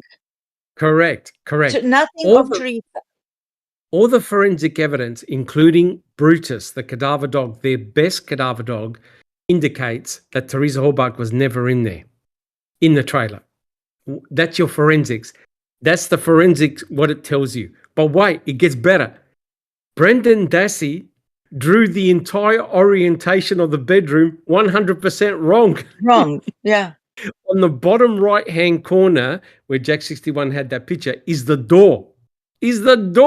So the investigator said to him, well, what did you see when you went into Stephen's trailer? Remember what Brendan said? I sat down, had a drink, and then I could see Teresa Horbach down the hallway, pinned up in a bed. That meant that the orientation of Stephen's bedroom was 180 degrees to what it really was. So Brendan got the orientation of the bedroom, including the dust, wrong. So straight away, the investigators had to have known, wait a minute, the bed is actually around the corner. Brendan couldn't have seen the bed, right? So Brendan drew it 180 degrees wrong. So clearly Brendan's got no idea. So when you look at all the forensic evidence, there's no evidence that Teresa Horbach was ever in the trailer. And if you notice what Brendan Dassey drew on the dresser, he's got the key and he's got Teresa's hair. Oh my God. The key was found in a totally different spot and no one found any of Teresa's hair. And according to Brendan, right, which we'll have a look at, they also stabbed her in the stomach and cut her throat. And Jack 61, what did Tom Fassbender said about the cut, why there was no blood? What did he say? Oh, it was just superficial. It just barely grazed her. It's nothing. Yeah, it was a nick and it bled inwards. It bled internally, right? Yeah, So Uyghur said that shit too. And Yeah, correct. what I want to know is Sorry. how the fuck does he know that?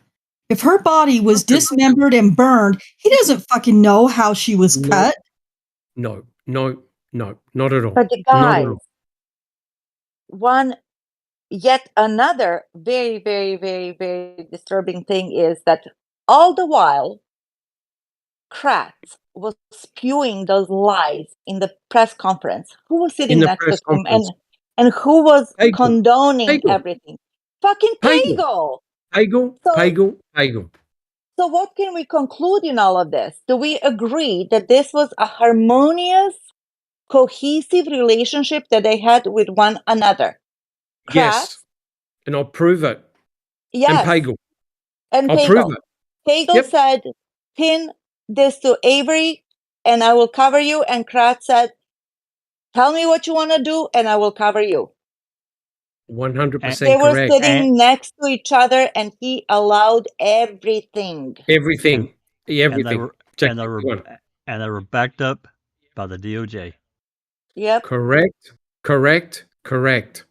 So it gets worse, guys. It gets worse. Can we have a look at the next picture, guys? We'll do a few more and then we'll call it quits. Even my head can't stand any of this crap anymore. Because you got a 16-year-old kid who was sitting in prison to this very day based on bullshit. People lost their marbles, lost their common sense. Well, they asked Brendan, well, what did you do? What did you do to Teresa? Well, my Uncle Stephen got a knife drawn here. He drew the knife. And he said, well, we used the knife, now wait for it, to slash Teresa's throat, stab her in the stomach, and cut off part of her hair. And Kratz goes, but she didn't die. Right, Neverly? But she didn't. It didn't die. Yeah. If you're slashed across the throat, if you're stabbed in the stomach that contains many of your vital organs, you're going to die. You're going to be in complete, utter agony, right? So what they did is they got all the knives. They confiscated all the knives. Cherie Cohen was not able to find one drop of blood on any of the knives. Remember, they even questioned Brendan, what did you do with the knife? We stuck it under the seat of the RAV4. Well, do you know whether they found a knife underneath the seat of a RAV4? Well, no, because the crime lab took the damn seats out of it and put them back. Correct. But not only that, they actually went back to the RAV4 months later and checked. They did. Wait a minute. Don't you want to do a proper crime scene search? Check everywhere, make sure nothing is hidden. They never found a knife in the RAV4, right? And just to complete this farce, Brutus, who's a cadaver dog, never hit on Stephen's master bedroom on November the 5th. Cutting, slashing, nothing. Guys, can you see? This is an absolute joke. It couldn't have happened this way, right? But it gets even better. Neverly, did you have a comment? Well, I am contemplating, should I even introduce O'Kelly, what he did to Brendan with a statement? Yes, I'm sorry, and no, I'm not sorry. When Brendan looked at him like what the fuck? Right? Correct. Remember that? Oh God, yeah. Correct. But that's another podcast. Let's have a look at the next slide, Jack 61. Now, this is when they should have sent Brendan home to his mum. They asked him, well, what did you do? What did you do? Brendan Dassey never mentions dismemberment. Brendan Dassey faints at the sight of blood. He can't handle blood. He never mentions dismemberment. In fact, he never even mentions shooting until Wiegert did. Who shot in the head, yeah. Yep. So they said, what did you do? Well, I picked up Teresa by her legs and Stephen picked up Teresa by her shoulders and we put her in the burn pit. Oh! That should have been it. Done. Thank you, That should have been it. Done. Sonny, called Barb in and said, take him home, get him out of here. Yes, because remember, they said, are you sure he never mentioned cutting her up? Because they knew, these idiots knew that there were saw and cut marks in the bones. Jack 61. They knew by the 9th of November that there were cut marks. They knew. 100% correct. Yeah, they knew by the 9th, because I'm trying to think. I can't remember if it was Sturdivant. It was Sturdivant, and I think Link. They were looking for a hacksaw or hacksaw blades. Yes, and they left it. They left it in the burn pit. They did. They saw a hacksaw blade. They left it in the burn pit. I don't even believe that they tested it, right? So clearly, Teresa Hobart suffered, this poor lady. Think about it. She suffered dismemberment, right? And they knew it. And yet Brendan goes, well, we put her in whole. And 60% of her body is missing. That's right. But we put her in. Oh my God! Yeah. That's when you put a body in a crematorium, per se. Half the skeletal remains don't go missing.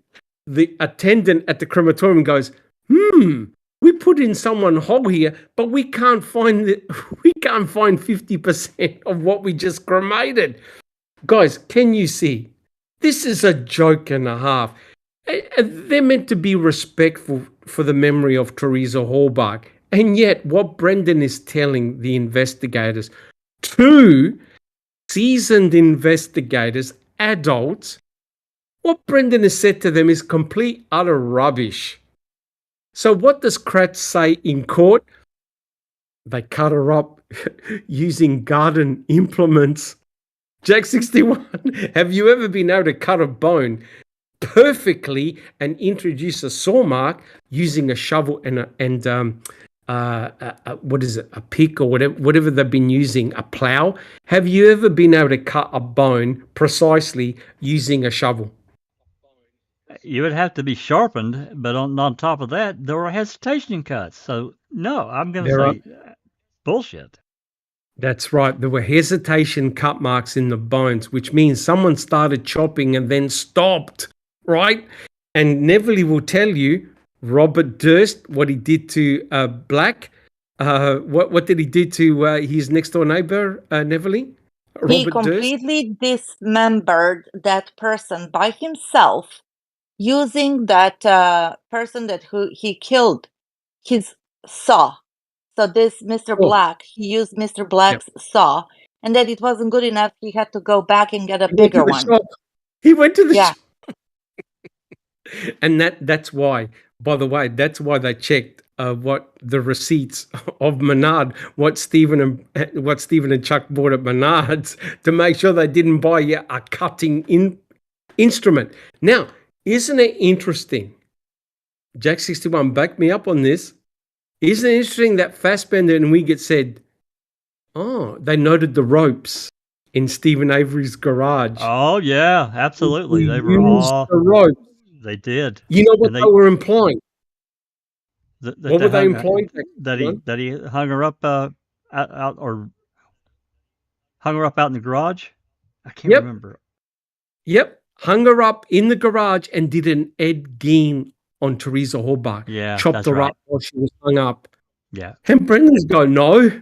Now imagine a 16-year-old kid, and even Stephen, dismembering a human being in the garage.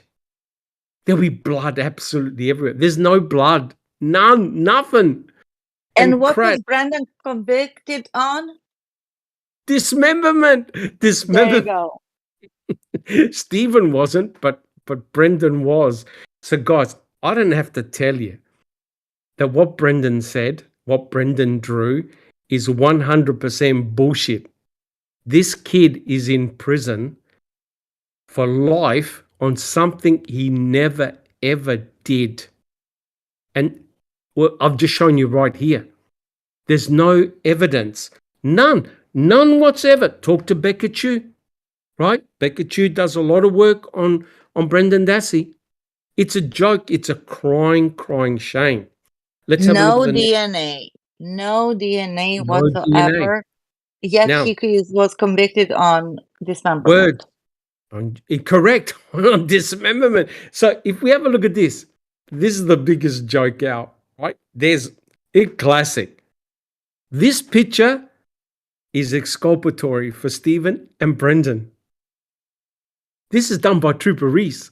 Trooper Reese is standing right next to the burn pit. There's Bear. Bear's not aggressive. The state is saying, Kratz is saying, Teresa's remains are right in front of Bear. Jack 61. I got a question then, Mr. Kratz. Where did that box of bones come from? Because it sure as fuck didn't come from here. 100% correct. So guys, can you see? Right in front of you, the state is saying is the resting place of Teresa Horbach. And guys, we all know how the burn pit was treated. It was garbage. Now, you can see with your own eyes, and I'll prove it to you, there are no bones there. There's no pyrolysis. There is no foul smell. Trooper Reese is standing right next to the burn pit. He's standing right next to the burn pit. You couldn't even make this up. But this is why it's critical. Guys, do you see any police tape? Nope. None. I have another question, Doc. Knowing how close that Reese is to this burn pit, how did he not see this alleged bone that Joel saw? Yep. 100% correct.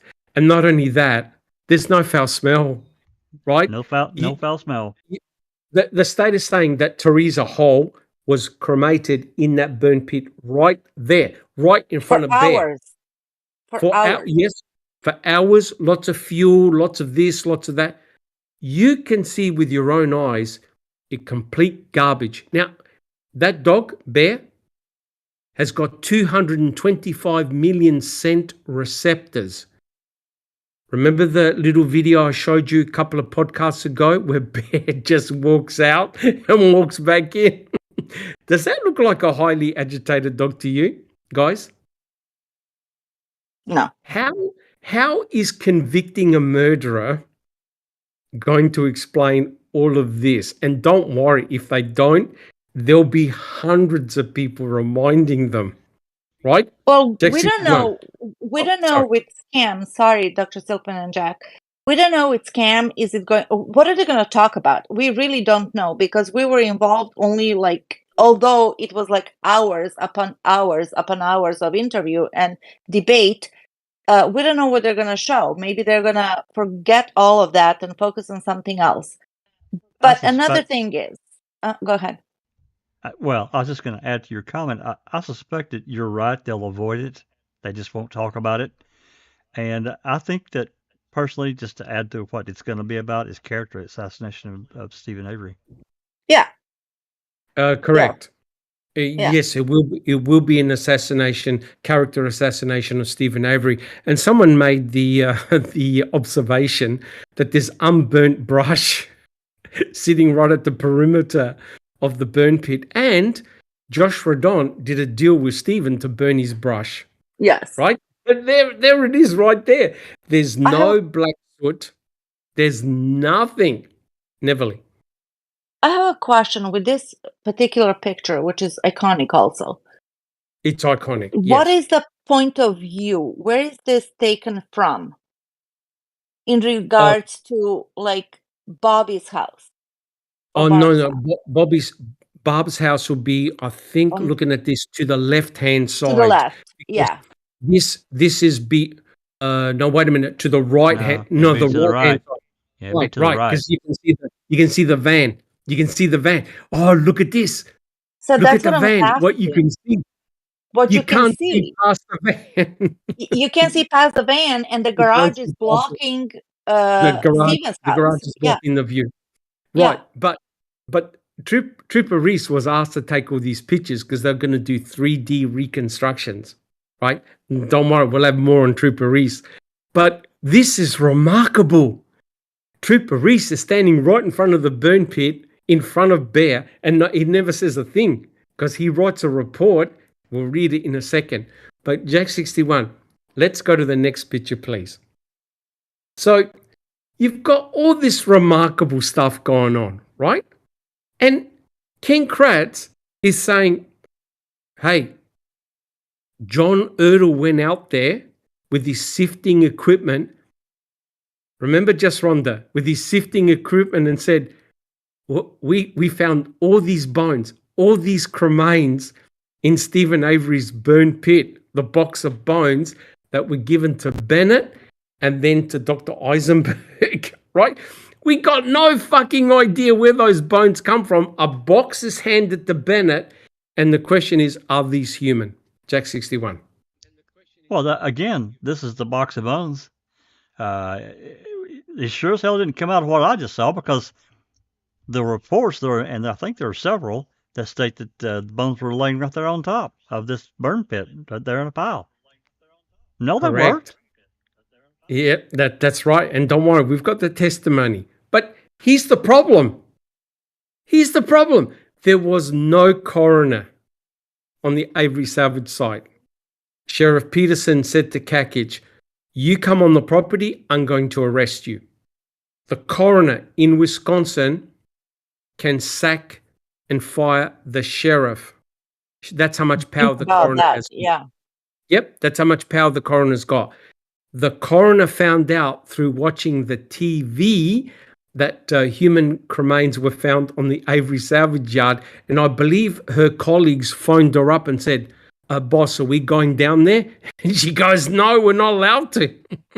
So 1, no coroner. 2, no forensic anthropologist ever stepped foot on the Avery salvage yard. Yes, guys, right? Dr. Eisenberg never set foot on the Avery salvage yard. Unbelievable. 3, no grid was drawn up. No brushes were used. They just scooped up the ash, according to Erdl, and they sifted it, and they went away because it got dark. Right? They delivered the bones to Eisenberg, who was out for the weekend. Correct. They gave the bones to Bennett, who said that the ilium bone was from an adult female. And see that plastic bag right on the top of the box? They're the bones that Dr. Bennett looked at and came to the conclusion that it was from an adult female, right? It was part of the femur, right? Part of the hip of Teresa Hallbach. So that's how they established it. But look at those bones. They are highly burnt, tiny bone fragments. How in the hell can you convert a human being to those bone fragments? I don't recall. Can you give us an answer? How do you do it? How did Stephen do it? I don't recall. I don't know.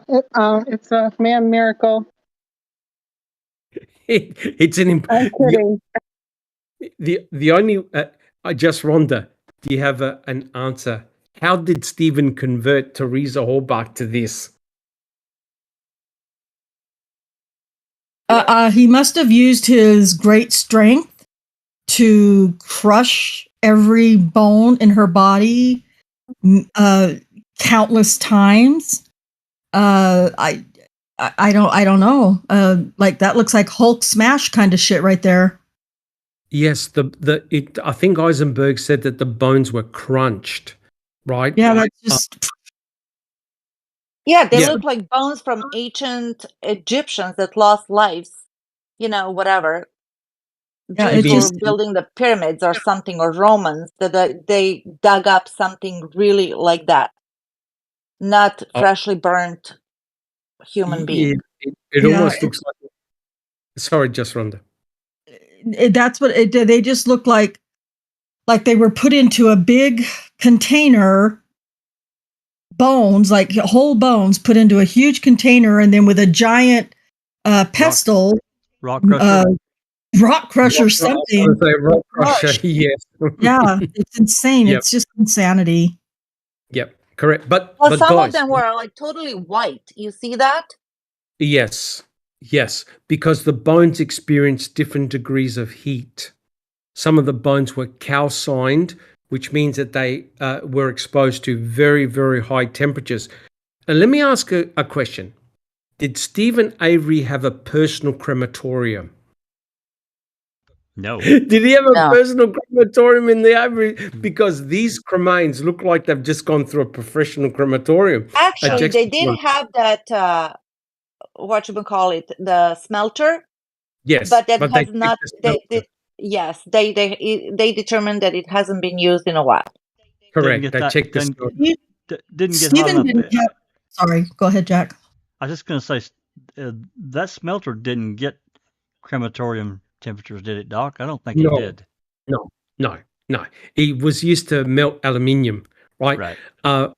Professional crematorium gets extremely, extremely hot. And let me tell you right now, in a professional crematorium, you're not going to leave behind muscle tissue on bone No. Yeah. like ITZ. No. All right? You're not going to leave behind muscle. Everything is gone. Just ahead, Rod. Rhonda, sorry. Go ahead, Ray. That's another miracle. Just Rhonda. Well, I was just going to say, aside the tissue and muscle tissue and everything aside, Bushman married into a family who had a crematorium. I'm just saying. That's correct. That's 100% correct. But you see, don't worry, we'll talk about Bushman. We'll talk about him. But this common bloody sense will tell you. And even Kathleen Zona even hired Dahan. And Dahan said, you got to be joking. If you go back one picture, Jack 61, back to picture 20DN, the burn pit with the dog, with Bear, common sense will tell you the burn pit's too freaking small. Small, yeah. The burn pit is shallow and the burn pit is open, which means that you literally need the propane tank to feed gas directly into the burn pit for hours in order to consume a human being. There simply wasn't enough fuel source to do it, or time, right? And remember when Scott Tadich was asked in court, remember, Neverly, remember guys? The fire kept on getting higher and higher and higher until it got to the height of the garage. Yeah. Hey, we welcome Susan. Hey, Welcome, Susan. Hey, sugar. Uh-oh. Oh, I thought Probably Susan was camping. She must have got rained out. She's probably talking from the camp. Maybe. Jack 61, did you have a comment? Well, looking at this photo here, he would have had to have been bigger, number one, and he would have to have a metal grate go from one side to the other, and to be able to feed fuel underneath, and there would be tons of fuel source, and there's just not, and no grate, and no. But to say that they laid her down in here and burned her up, bullshit. And with the flames as tall as the garage. Yeah, that didn't happen either. Don't you think that somebody would see that too? You see from the James Webb telescope. That's how much you see. Honestly, but you got to understand, we haven't done any speculation. We've just shown you everything that allegedly the jury saw and the judge, and somehow the jury got convinced that Stephen and Brendan had committed this horrible, heinous crime when it was physically impossible to do. Physically impossible to do. All the drawings that Brendan did were debunked in 5 minutes. It was all garbage. So Jack 61, can we move forward to slide 21N?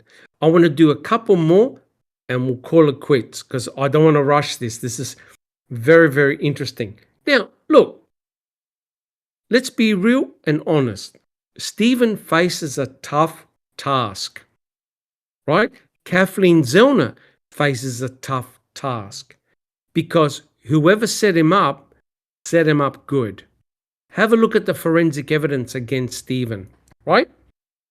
Stephen's own blood, as in DNA, was found in the victim's vehicle. Hence the importance of finding the Toyota RAV4, right? Stephen's touch DNA was found on the hood latch of the victim's vehicle, but it was found 149 days later, thanks to Brendan, right? Otherwise, the crack investigators would have never found that. Stephen's touch DNA is found on the RAV4 key, the victim's key in his house, right? But we know the issues. There's none of Teresa's DNA or blood on the key. It's just got Stephen's, right? Now, Teresa's burnt electronics were found in Stephen Avery's burn barrel, right? Now, some of Teresa's cremains were found in Stephen Avery's burn pit, right? 50 to 60% of her skeletal remains, no one knows where they are, right? And finally, the bullet fragment, item FL, that contains Teresa's DNA is magically found in Stephen's garage. 5 months later. Again, months later, and again, according to Brendan Dassey. So really, if you take out item FL, if you take out the hood latch swab, they're fruit from the poison tree. So therefore, how on earth are these items introduced into court? So we have discussed this many, many times, the importance of debunking this forensic evidence against Stephen. But there's one thing that we need to explain, that Kathleen Zellner needs to explain. That's item 1. Stephen's DNA as blood in the victim's vehicle. Does anyone have any comments?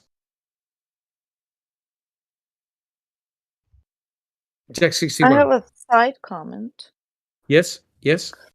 Nothing to do with your question, but it has to do with the picture of 21N that we see on the screen.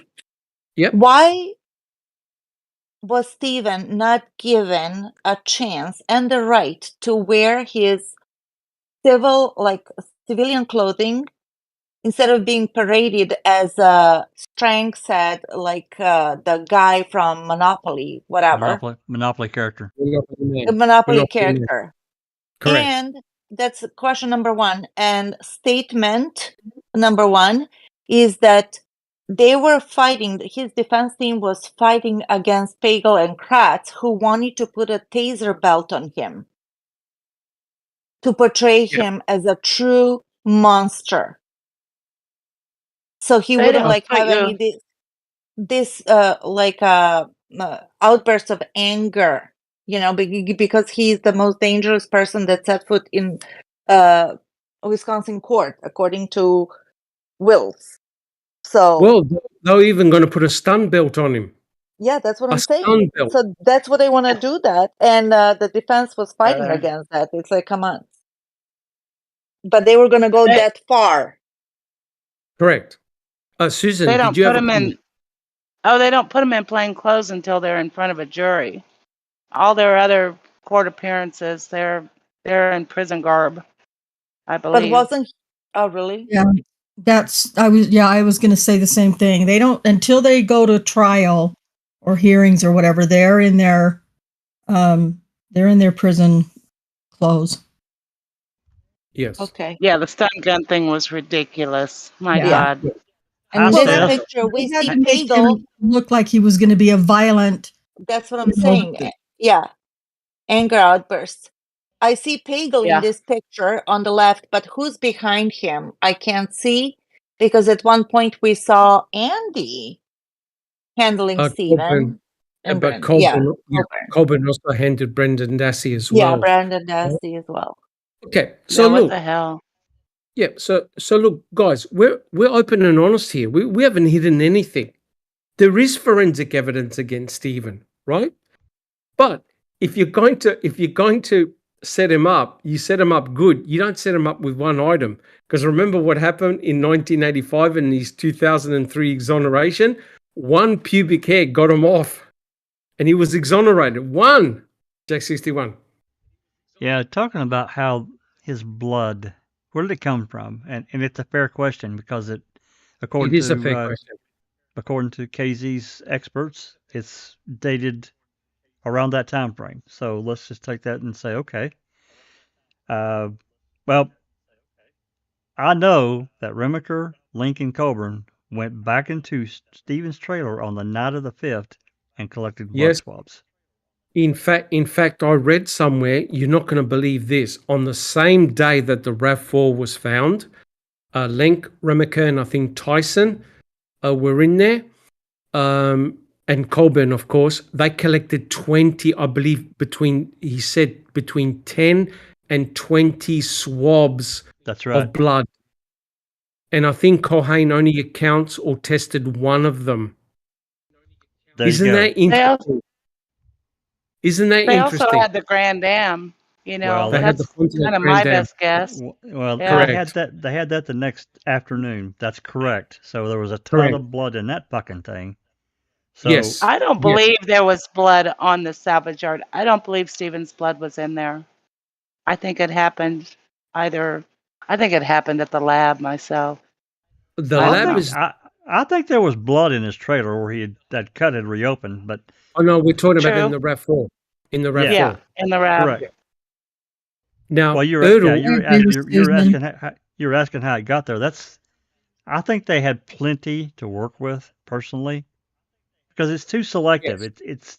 It's not enough considering where he would have a reasonable person would have touched different things inside that car, and if you went under the hood there too, the battery cables, the hood latch, the hood thing that holds the hood up. What the hell you call it? The latch. Yep, and The prop, and yeah. the Yeah, the prop. tons of That's Oh, the yep. prop. Oh, yeah. Battery and battery cables. correct. Or the And the normal little thing. pull inside the car to open Correct. the hood. Correct, the lever. That's why Ken Kratz has now changed his narrative that Stephen didn't bleed while he was driving the RAV. So think about this. All the violence that took place to kill Teresa Horbach and what they did to Teresa Horbach, Stephen Avery never cut open his finger. He cut open his finger after they parked the RAV. And how did he work that one out? He And went nothing through got on Brandon. Yeah. That's right, and nothing on Brendan. So they went through all this violence involving shooting, stabbing, dismemberment. Stephen Avery doesn't bleed. When he parks the RAV, that's when he bleeds. That's what Ken Kratz is now saying, and you can see it on Twitter. It's a complete joke, Jack 61. It's completely ridiculous, and along with the way he allegedly reached in through the passenger door to undo the hood latch. Come on. Yeah, 100% Didn't bleed correct. on the key. No, No blood on No. the key.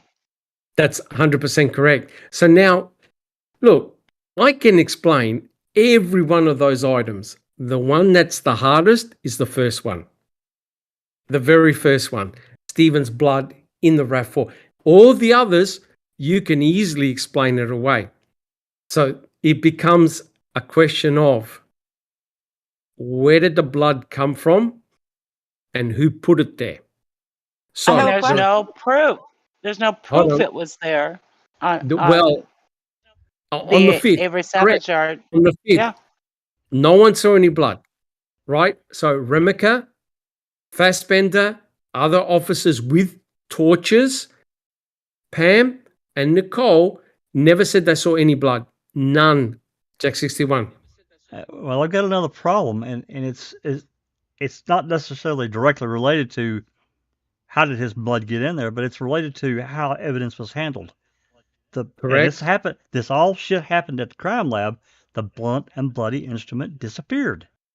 Yes. 100% correct. They're capable of anything, in my opinion, Doc. Yes. Yeah, 100% correct. Now remember, Remember the theme of today's podcast, right? Was there tunnel vision? Was there a means of setting Stephen up? So Damn right. we can spend 8 hours just talking about this slide here alone. And the foul play team has addressed all of these issues before. But let's have a look at the next slide. This is going to break your heart. Can I just have one question before? Of course. Yeah, before or after, it doesn't matter. Yeah. If somebody can refresh my memory, what was the explanation of the RAV, of the time, the extra time that it took for the RAV to be transported from the salvage yard to the crime lab? There's no explanation. Okay. The only thing they said was, oh, it was wet, it was rainy, we had to go slow. I think that An added hour an and a half. hour and a half or something like that to yep, correct. And look, guys, we're not stupid. Once the RAV4 is taken off the property, all bets are off. Anything can happen, right? And what did Groffy say when he went into the crime lab on the 6th? I think it was the 6th. The door, Jack 61, what did he find? The driver's door was unlocked. The driver's door was unlocked. And yet we know that Pam and her daughter Nicole tried all the doors and they were locked. So you now go for, and allegedly the guys trying to move the RAV, I think part of Rabis or the other mob that were there, they had to undo the bolts underneath the car in order to move it because they couldn't get inside the RAV4. So can you believe the investigators never said, hey, look, put on some gloves, sterile gloves, Jemmy opened the door, put the car in neutral and we'll move the car, close it up. That's it. No. They had to go underneath the car and remove, I think, 4 bolts to remove a drive shaft to back the car into a trailer. They had it for hours. Yes, and they did. hours out there. Yes, they did. 100%. And remember when Fassbender... Sorry, Jack 61. I personally believe they got inside of it. That's my personal belief. I do too. Because according to what Henbury found in his research, you can't just take the drive shaft loose and it'll roll because it's an all-wheel drive vehicle. Something else has to be done, and it's really deep to get all that, the different parts and so forth has to be unbolted. That's why I think that they got inside of it and got it in neutral. However they did that. But they can't admit that. No. They can never admit to that they went inside the RAV4. Right? Ertl perjured himself on all that shit, in my opinion. I'm sure he did. Because the moment they admit that they opened up the RAV, all types of shit can happen. And don't forget, on that very day, they already had blood swabs from Stephen Avery's trailer, right? And yes, they did luminol, and yes, they did find evidence of blood in the sink, right? But those idiots thought that blood was Teresa Horbach's blood. When Brutus gave an alert inside the bathroom area, their mind's already going, oh my God, he killed her here. And that's her blood. That's the way they were thinking, right?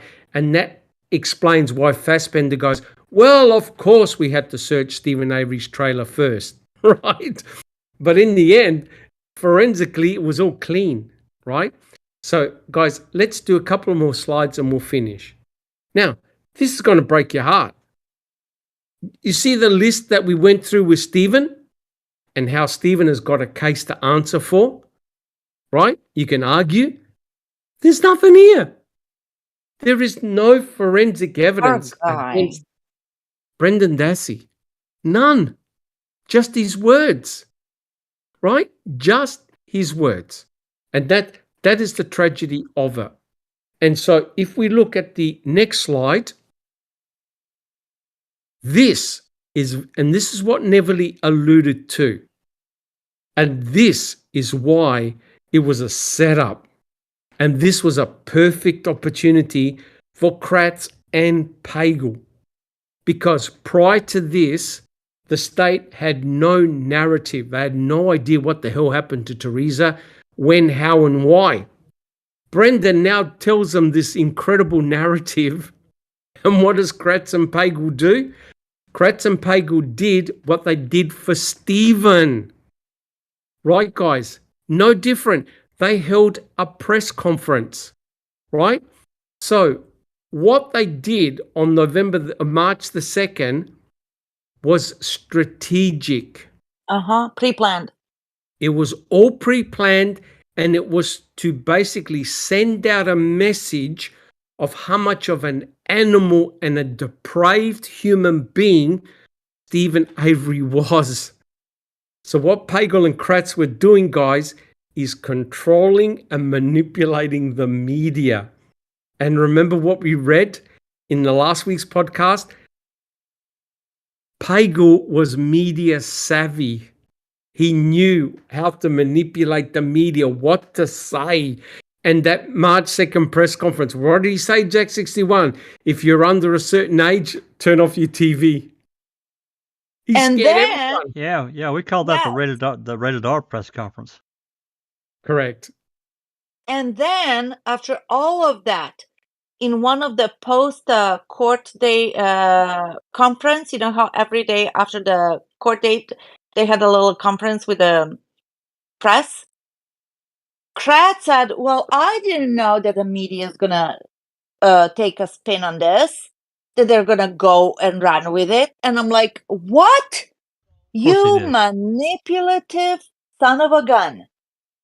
But you know, but Neverly, sorry guys. What's even worse here is that Pagel knows that Ken Kratz is full of shit. 100%. Well, yeah, but Because it's a Pagel symbiotic is thinking- relationship. Pagel is thinking, wait a minute, you guys understand that Brendan Dassey was never a target, ever. Because all the forensic evidence pointed to one man only. Stephen, the guy that had the civil lawsuit against Kasarik, Vogel, and the county. There was no forensic evidence that brought up Brendan Dassey back in the early days. Brendan walked into the bear trap, right? So Pagel must know that what Kratz is saying is pure garbage. Because if we have a look at this slide, and we'll make this one the last. No, we'll do one more. A reporter said to Kratz, "Is there any DNA evidence backing up the kid's story?" What the fuck did Kratz say, Jack 61? What did he say? Well, we're not going to get into that right now or some such nonsense. I'm disclosing it now. We got lots of evidence. Yeah, he got up there and testified his truth about all this evidence that they had, and they didn't. It was a lie. It was 100% bullshit. They had nothing. They had nothing to back up with what Brendan said. And guys, we'll do one final slide before we close the podcast. This is going to blow your mind. Now, Jack 61. No, Susan, do you see that slide? I do, Doc. Can you read the question, which is Fallon? Jack 61. Would you like to read the answer, which is Brendan Dassey? Yep. Let's go for it. What book that you read ever had the story of a woman chained to a bed, raped by two, stabbed, and then her body thrown on a fire? What book was that, sir? Sir. Asshole. I believe it was called Kiss the Girls. All right. Who wrote the book? Oh, I don't remember his name. All right. Don't That was worry. awesome. He had an answer for Kratz. I love it. Yep. We Oh, it was did. Fallon. Sorry. Yep, Fallon. Yeah. We even did a podcast, several podcasts, and I did a presentation on this. And I remember years ago, nearly 4 years ago, me and Bron and myself, we actually watched the film and I read the book. And let me tell you right now, everything that Brendan said came from the book. Yeah, it came from the movie, from the film, came from the film, Yeah. The Girls. That's and there was crazy. one Remember that? and there was one differentiating factor that wasn't present in the book, and that was the cutting off of the hair. It was only shown in the film. And what did Brendan say? What he did to Teresa? We cut off her hair. Have a Yeah. look And at it was the girl. said that that movie was playing at the time while he was in Yes, Fox Hill. yes, yes, yes, yes. We actually found the TV menu, and it was on Wisconsin at that time. And I asked Barb. I said, Barb, next time you see your son, ask him about what he did regarding Kiss the Girls. He goes, Mum, I saw the film before I got questioned by Fassbender and Uyghur, and then I read the book after. Holy God, I never said a thing. And Brendan said what he did. He saw the film. He saw the film. All the major elements from Kiss the Girls. Have a look at the podcast that I did, the presentation that Bron and I did. It's 100% pattern match. Everything he said to them. So Kratz on national TV read the script of the film Kiss the Girls, and Brendan in court said, I got it from Kiss the Girls. Bron and I thought, no way, this can't be right. Oh my God, our jaws dropped to the ground. And you watch the presentation we did, it's 100% match. 100% match. Susan. I didn't realize that book was by James Patterson. Yeah. Oh, it's an incredible film. You got to watch the film. It's a really well done film. I think it's got Morgan Freeman. Morgan Freeman, that's right. Morgan Freeman. Oh, It's yeah. really well done. And Ashley Judd, Morgan Freeman and Ashley Judd. Yes. That's a good movie.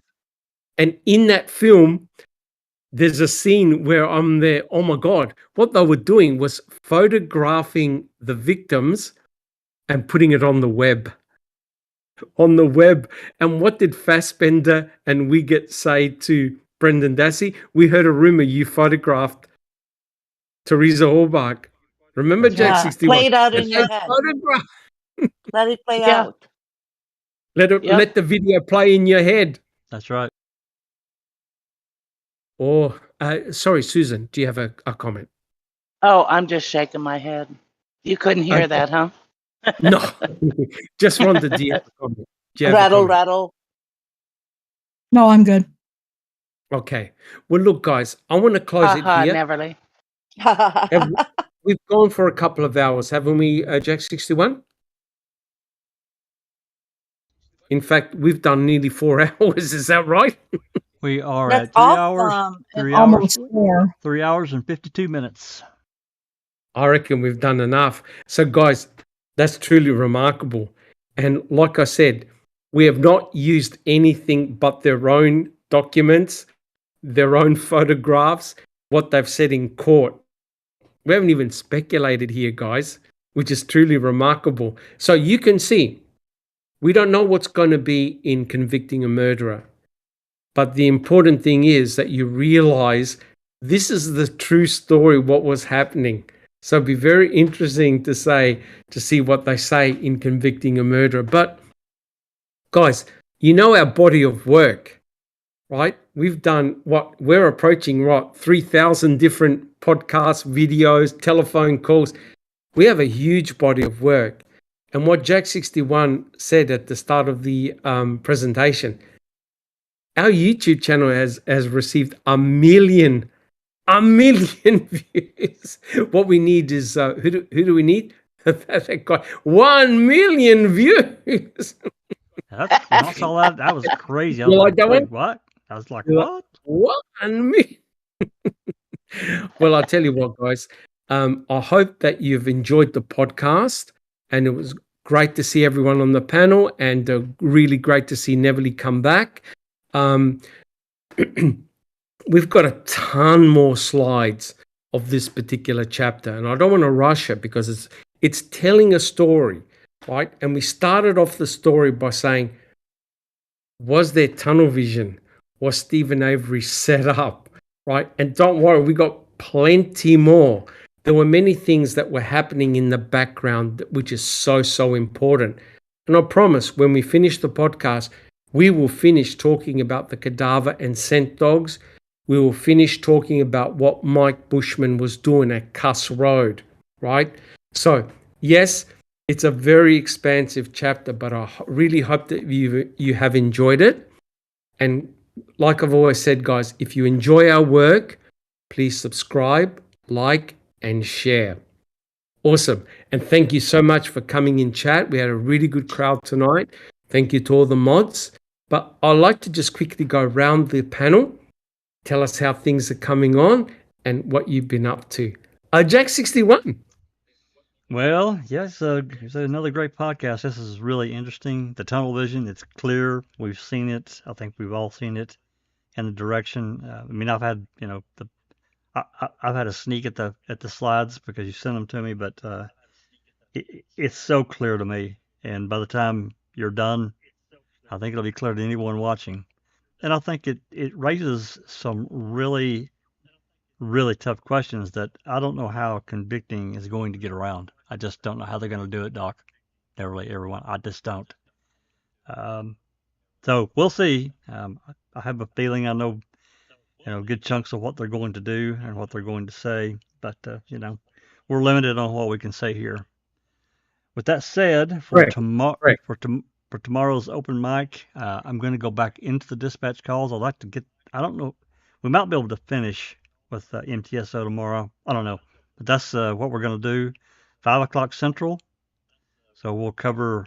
I don't have any left, but we'll cover them, and after that, then I probably will start covering the Calumet queso calls because there's a lot of those as well. So 5 o'clock tomorrow Central Time. Be there. Open mic.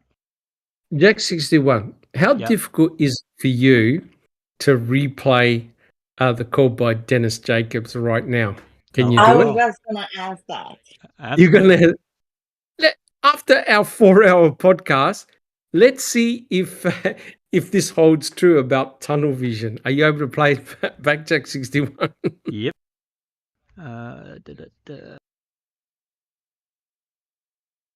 Now remember, this is like within the hour of Pam and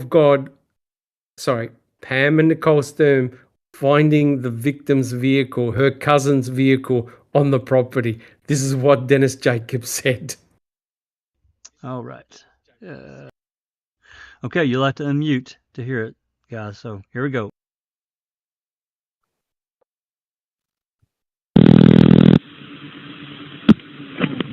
Good morning, Manitowoc County Sheriff's Department. Katie speaking. Katie, just rolled into the parking lot. Can you tell me, do we have a body or anything yet? I don't believe so. We have Stephen Avery in custody, though? I have no idea. Oh, I heard him say pick up that party. Oh, no. We have, while Pete is sitting up there waiting and stopping people from going in and that, he found somebody with a body-only warrant for our department. Okay. Do we have, all right. So I'll talk to Remiker. Yeah, your best bet is to talk because nothing has come through. We have the vehicle. That I know. All right, thank you. What more, I don't know. All right, bye. Bye. There we go. Awesome. When you hear it now, after what we've just gone through, is there smoke coming out of your ears? Susan? Yeah, wasn't it Jacobs that recorded the zipper call? The one that we can't find. Yes, correct. Allegedly, that's right. That's missing. He knew it was Stephen Avery right away. Went missing. Get rid of that exculpatory evidence. It went missing a month before trial because it was in Crash's evidence list. Exhibit list. Very. Mm-hmm. Mm-hmm. Correct. And don't worry, we got plenty of other phone calls as well, which are just some of Pagel's, him giggling with just delight about finding blood everywhere, and you're thinking to yourself, wait a minute, this doesn't sound right, but we'll be investigating that and too. It all paid off. It all paid off. Yeah. It all paid off. Correct. And how, in regard, I'm sorry, Jack. I was just going to say, I was going to mute up. I was just going to say 5 o'clock tomorrow Central, open mic, more dispatch calls. Thank you. Awesome. Thank you so much, Jack61. And next we have, I don't recall. How about yourself? How are you coming along? Did you enjoy the podcast? I did, yeah. Learned a lot, even though, I've been studying the case for a few years, but this, you keep learning new things when you go deep. And Correct. thank you. No, thank you. Thank you very much. I don't recall. Correct. What we're doing is we're going through a chronological events. You notice how we started on November the 3rd, and now we're on November the 4th, and all the potential suspects that weren't suspects. And now very soon we're going to delve into November the 5th, which is very, very interesting. Thank you so much. Next we have Susan. Susan, how are you coming along? Great, Doc. I'm just sitting on cloud nine. I just returned from an amazing music get together in a holler in the Ozark Mountains, just absolutely heavenly. And so, yeah, I had a great weekend. Thanks. Fantastic. Thank you so much, Susan. Awesome. Awesome. And next we have just Rhonda. Hi, thank you, Doc. And thank you to everyone else on the panel for sharing all of your great insights, and to everyone in the chat for sharing all of your great comments and questions. It definitely helps me to continue learning and remembering things. It seems like the older I get, the less I remember. So I appreciate all of it. Correct. We're still just keeping our eye on the Glossop case. We haven't heard anything since the Supreme Court stayed his execution. So we're just kind of sitting on pins and needles waiting for, to see what's going to happen with that. And then, of course, I have to get it in here one more time that for those who were following the Lori Vallow trial, she was convicted on all 6 counts on Friday, yesterday. And that was pretty damn amazing because she's pretty damn fucking guilty. I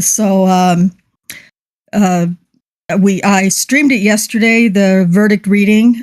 Susan, and I think Case Tim was there for a little while and listened, and Susan and we kind of chatted about it and stuff. So that was a big relief to have that trial over.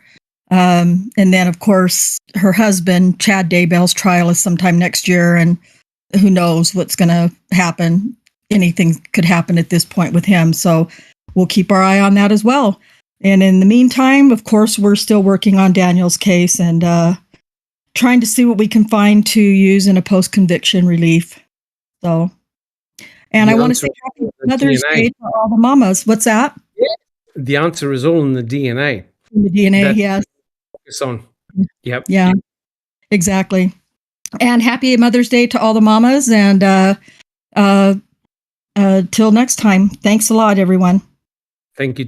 And by the way, you sound incredible on your microphone. Are you using a new laptop or something? Because you sound awesome. That is so nice. Andy B noticed it too. I've had a really nice microphone for about a year and a half now, and I've never used it. And I just thought, you know what? I'm going to just get it. Perfect. So yeah, I appreciate you noticing, and I appreciate Jack for helping me get it set up. That sounds good. Same microphone as I've got. Yeah. Awesome. Hey, That sounds great. Sounds great. Fantastic. And finally, and welcome back, we have Neverly. Neverly, how are you coming along? Hi, Dr. Silkman and everybody on the panel and in the chat. Doing great. So happy to be back. And I actually needed this because you're not going to believe this. Sometimes I think that I may be addicted to this case, but no, that's what I think too. No. No, we can walk away anytime we want. But in regards to this video, little phone call that we played in the beginning and the end of this podcast, my question is, how and why did Jacobs assume that it was Stephen Avery? Could have been anybody on that salvage yard. It's not like Stephen was the only one that lived there by himself, and Teresa was there. Could have been any of other people, not necessarily just men. Women killed too. You see what I'm getting with this? So, Correct. yeah, that was another mystery of Manitowoc. I think I can Right. answer that one just real quickly.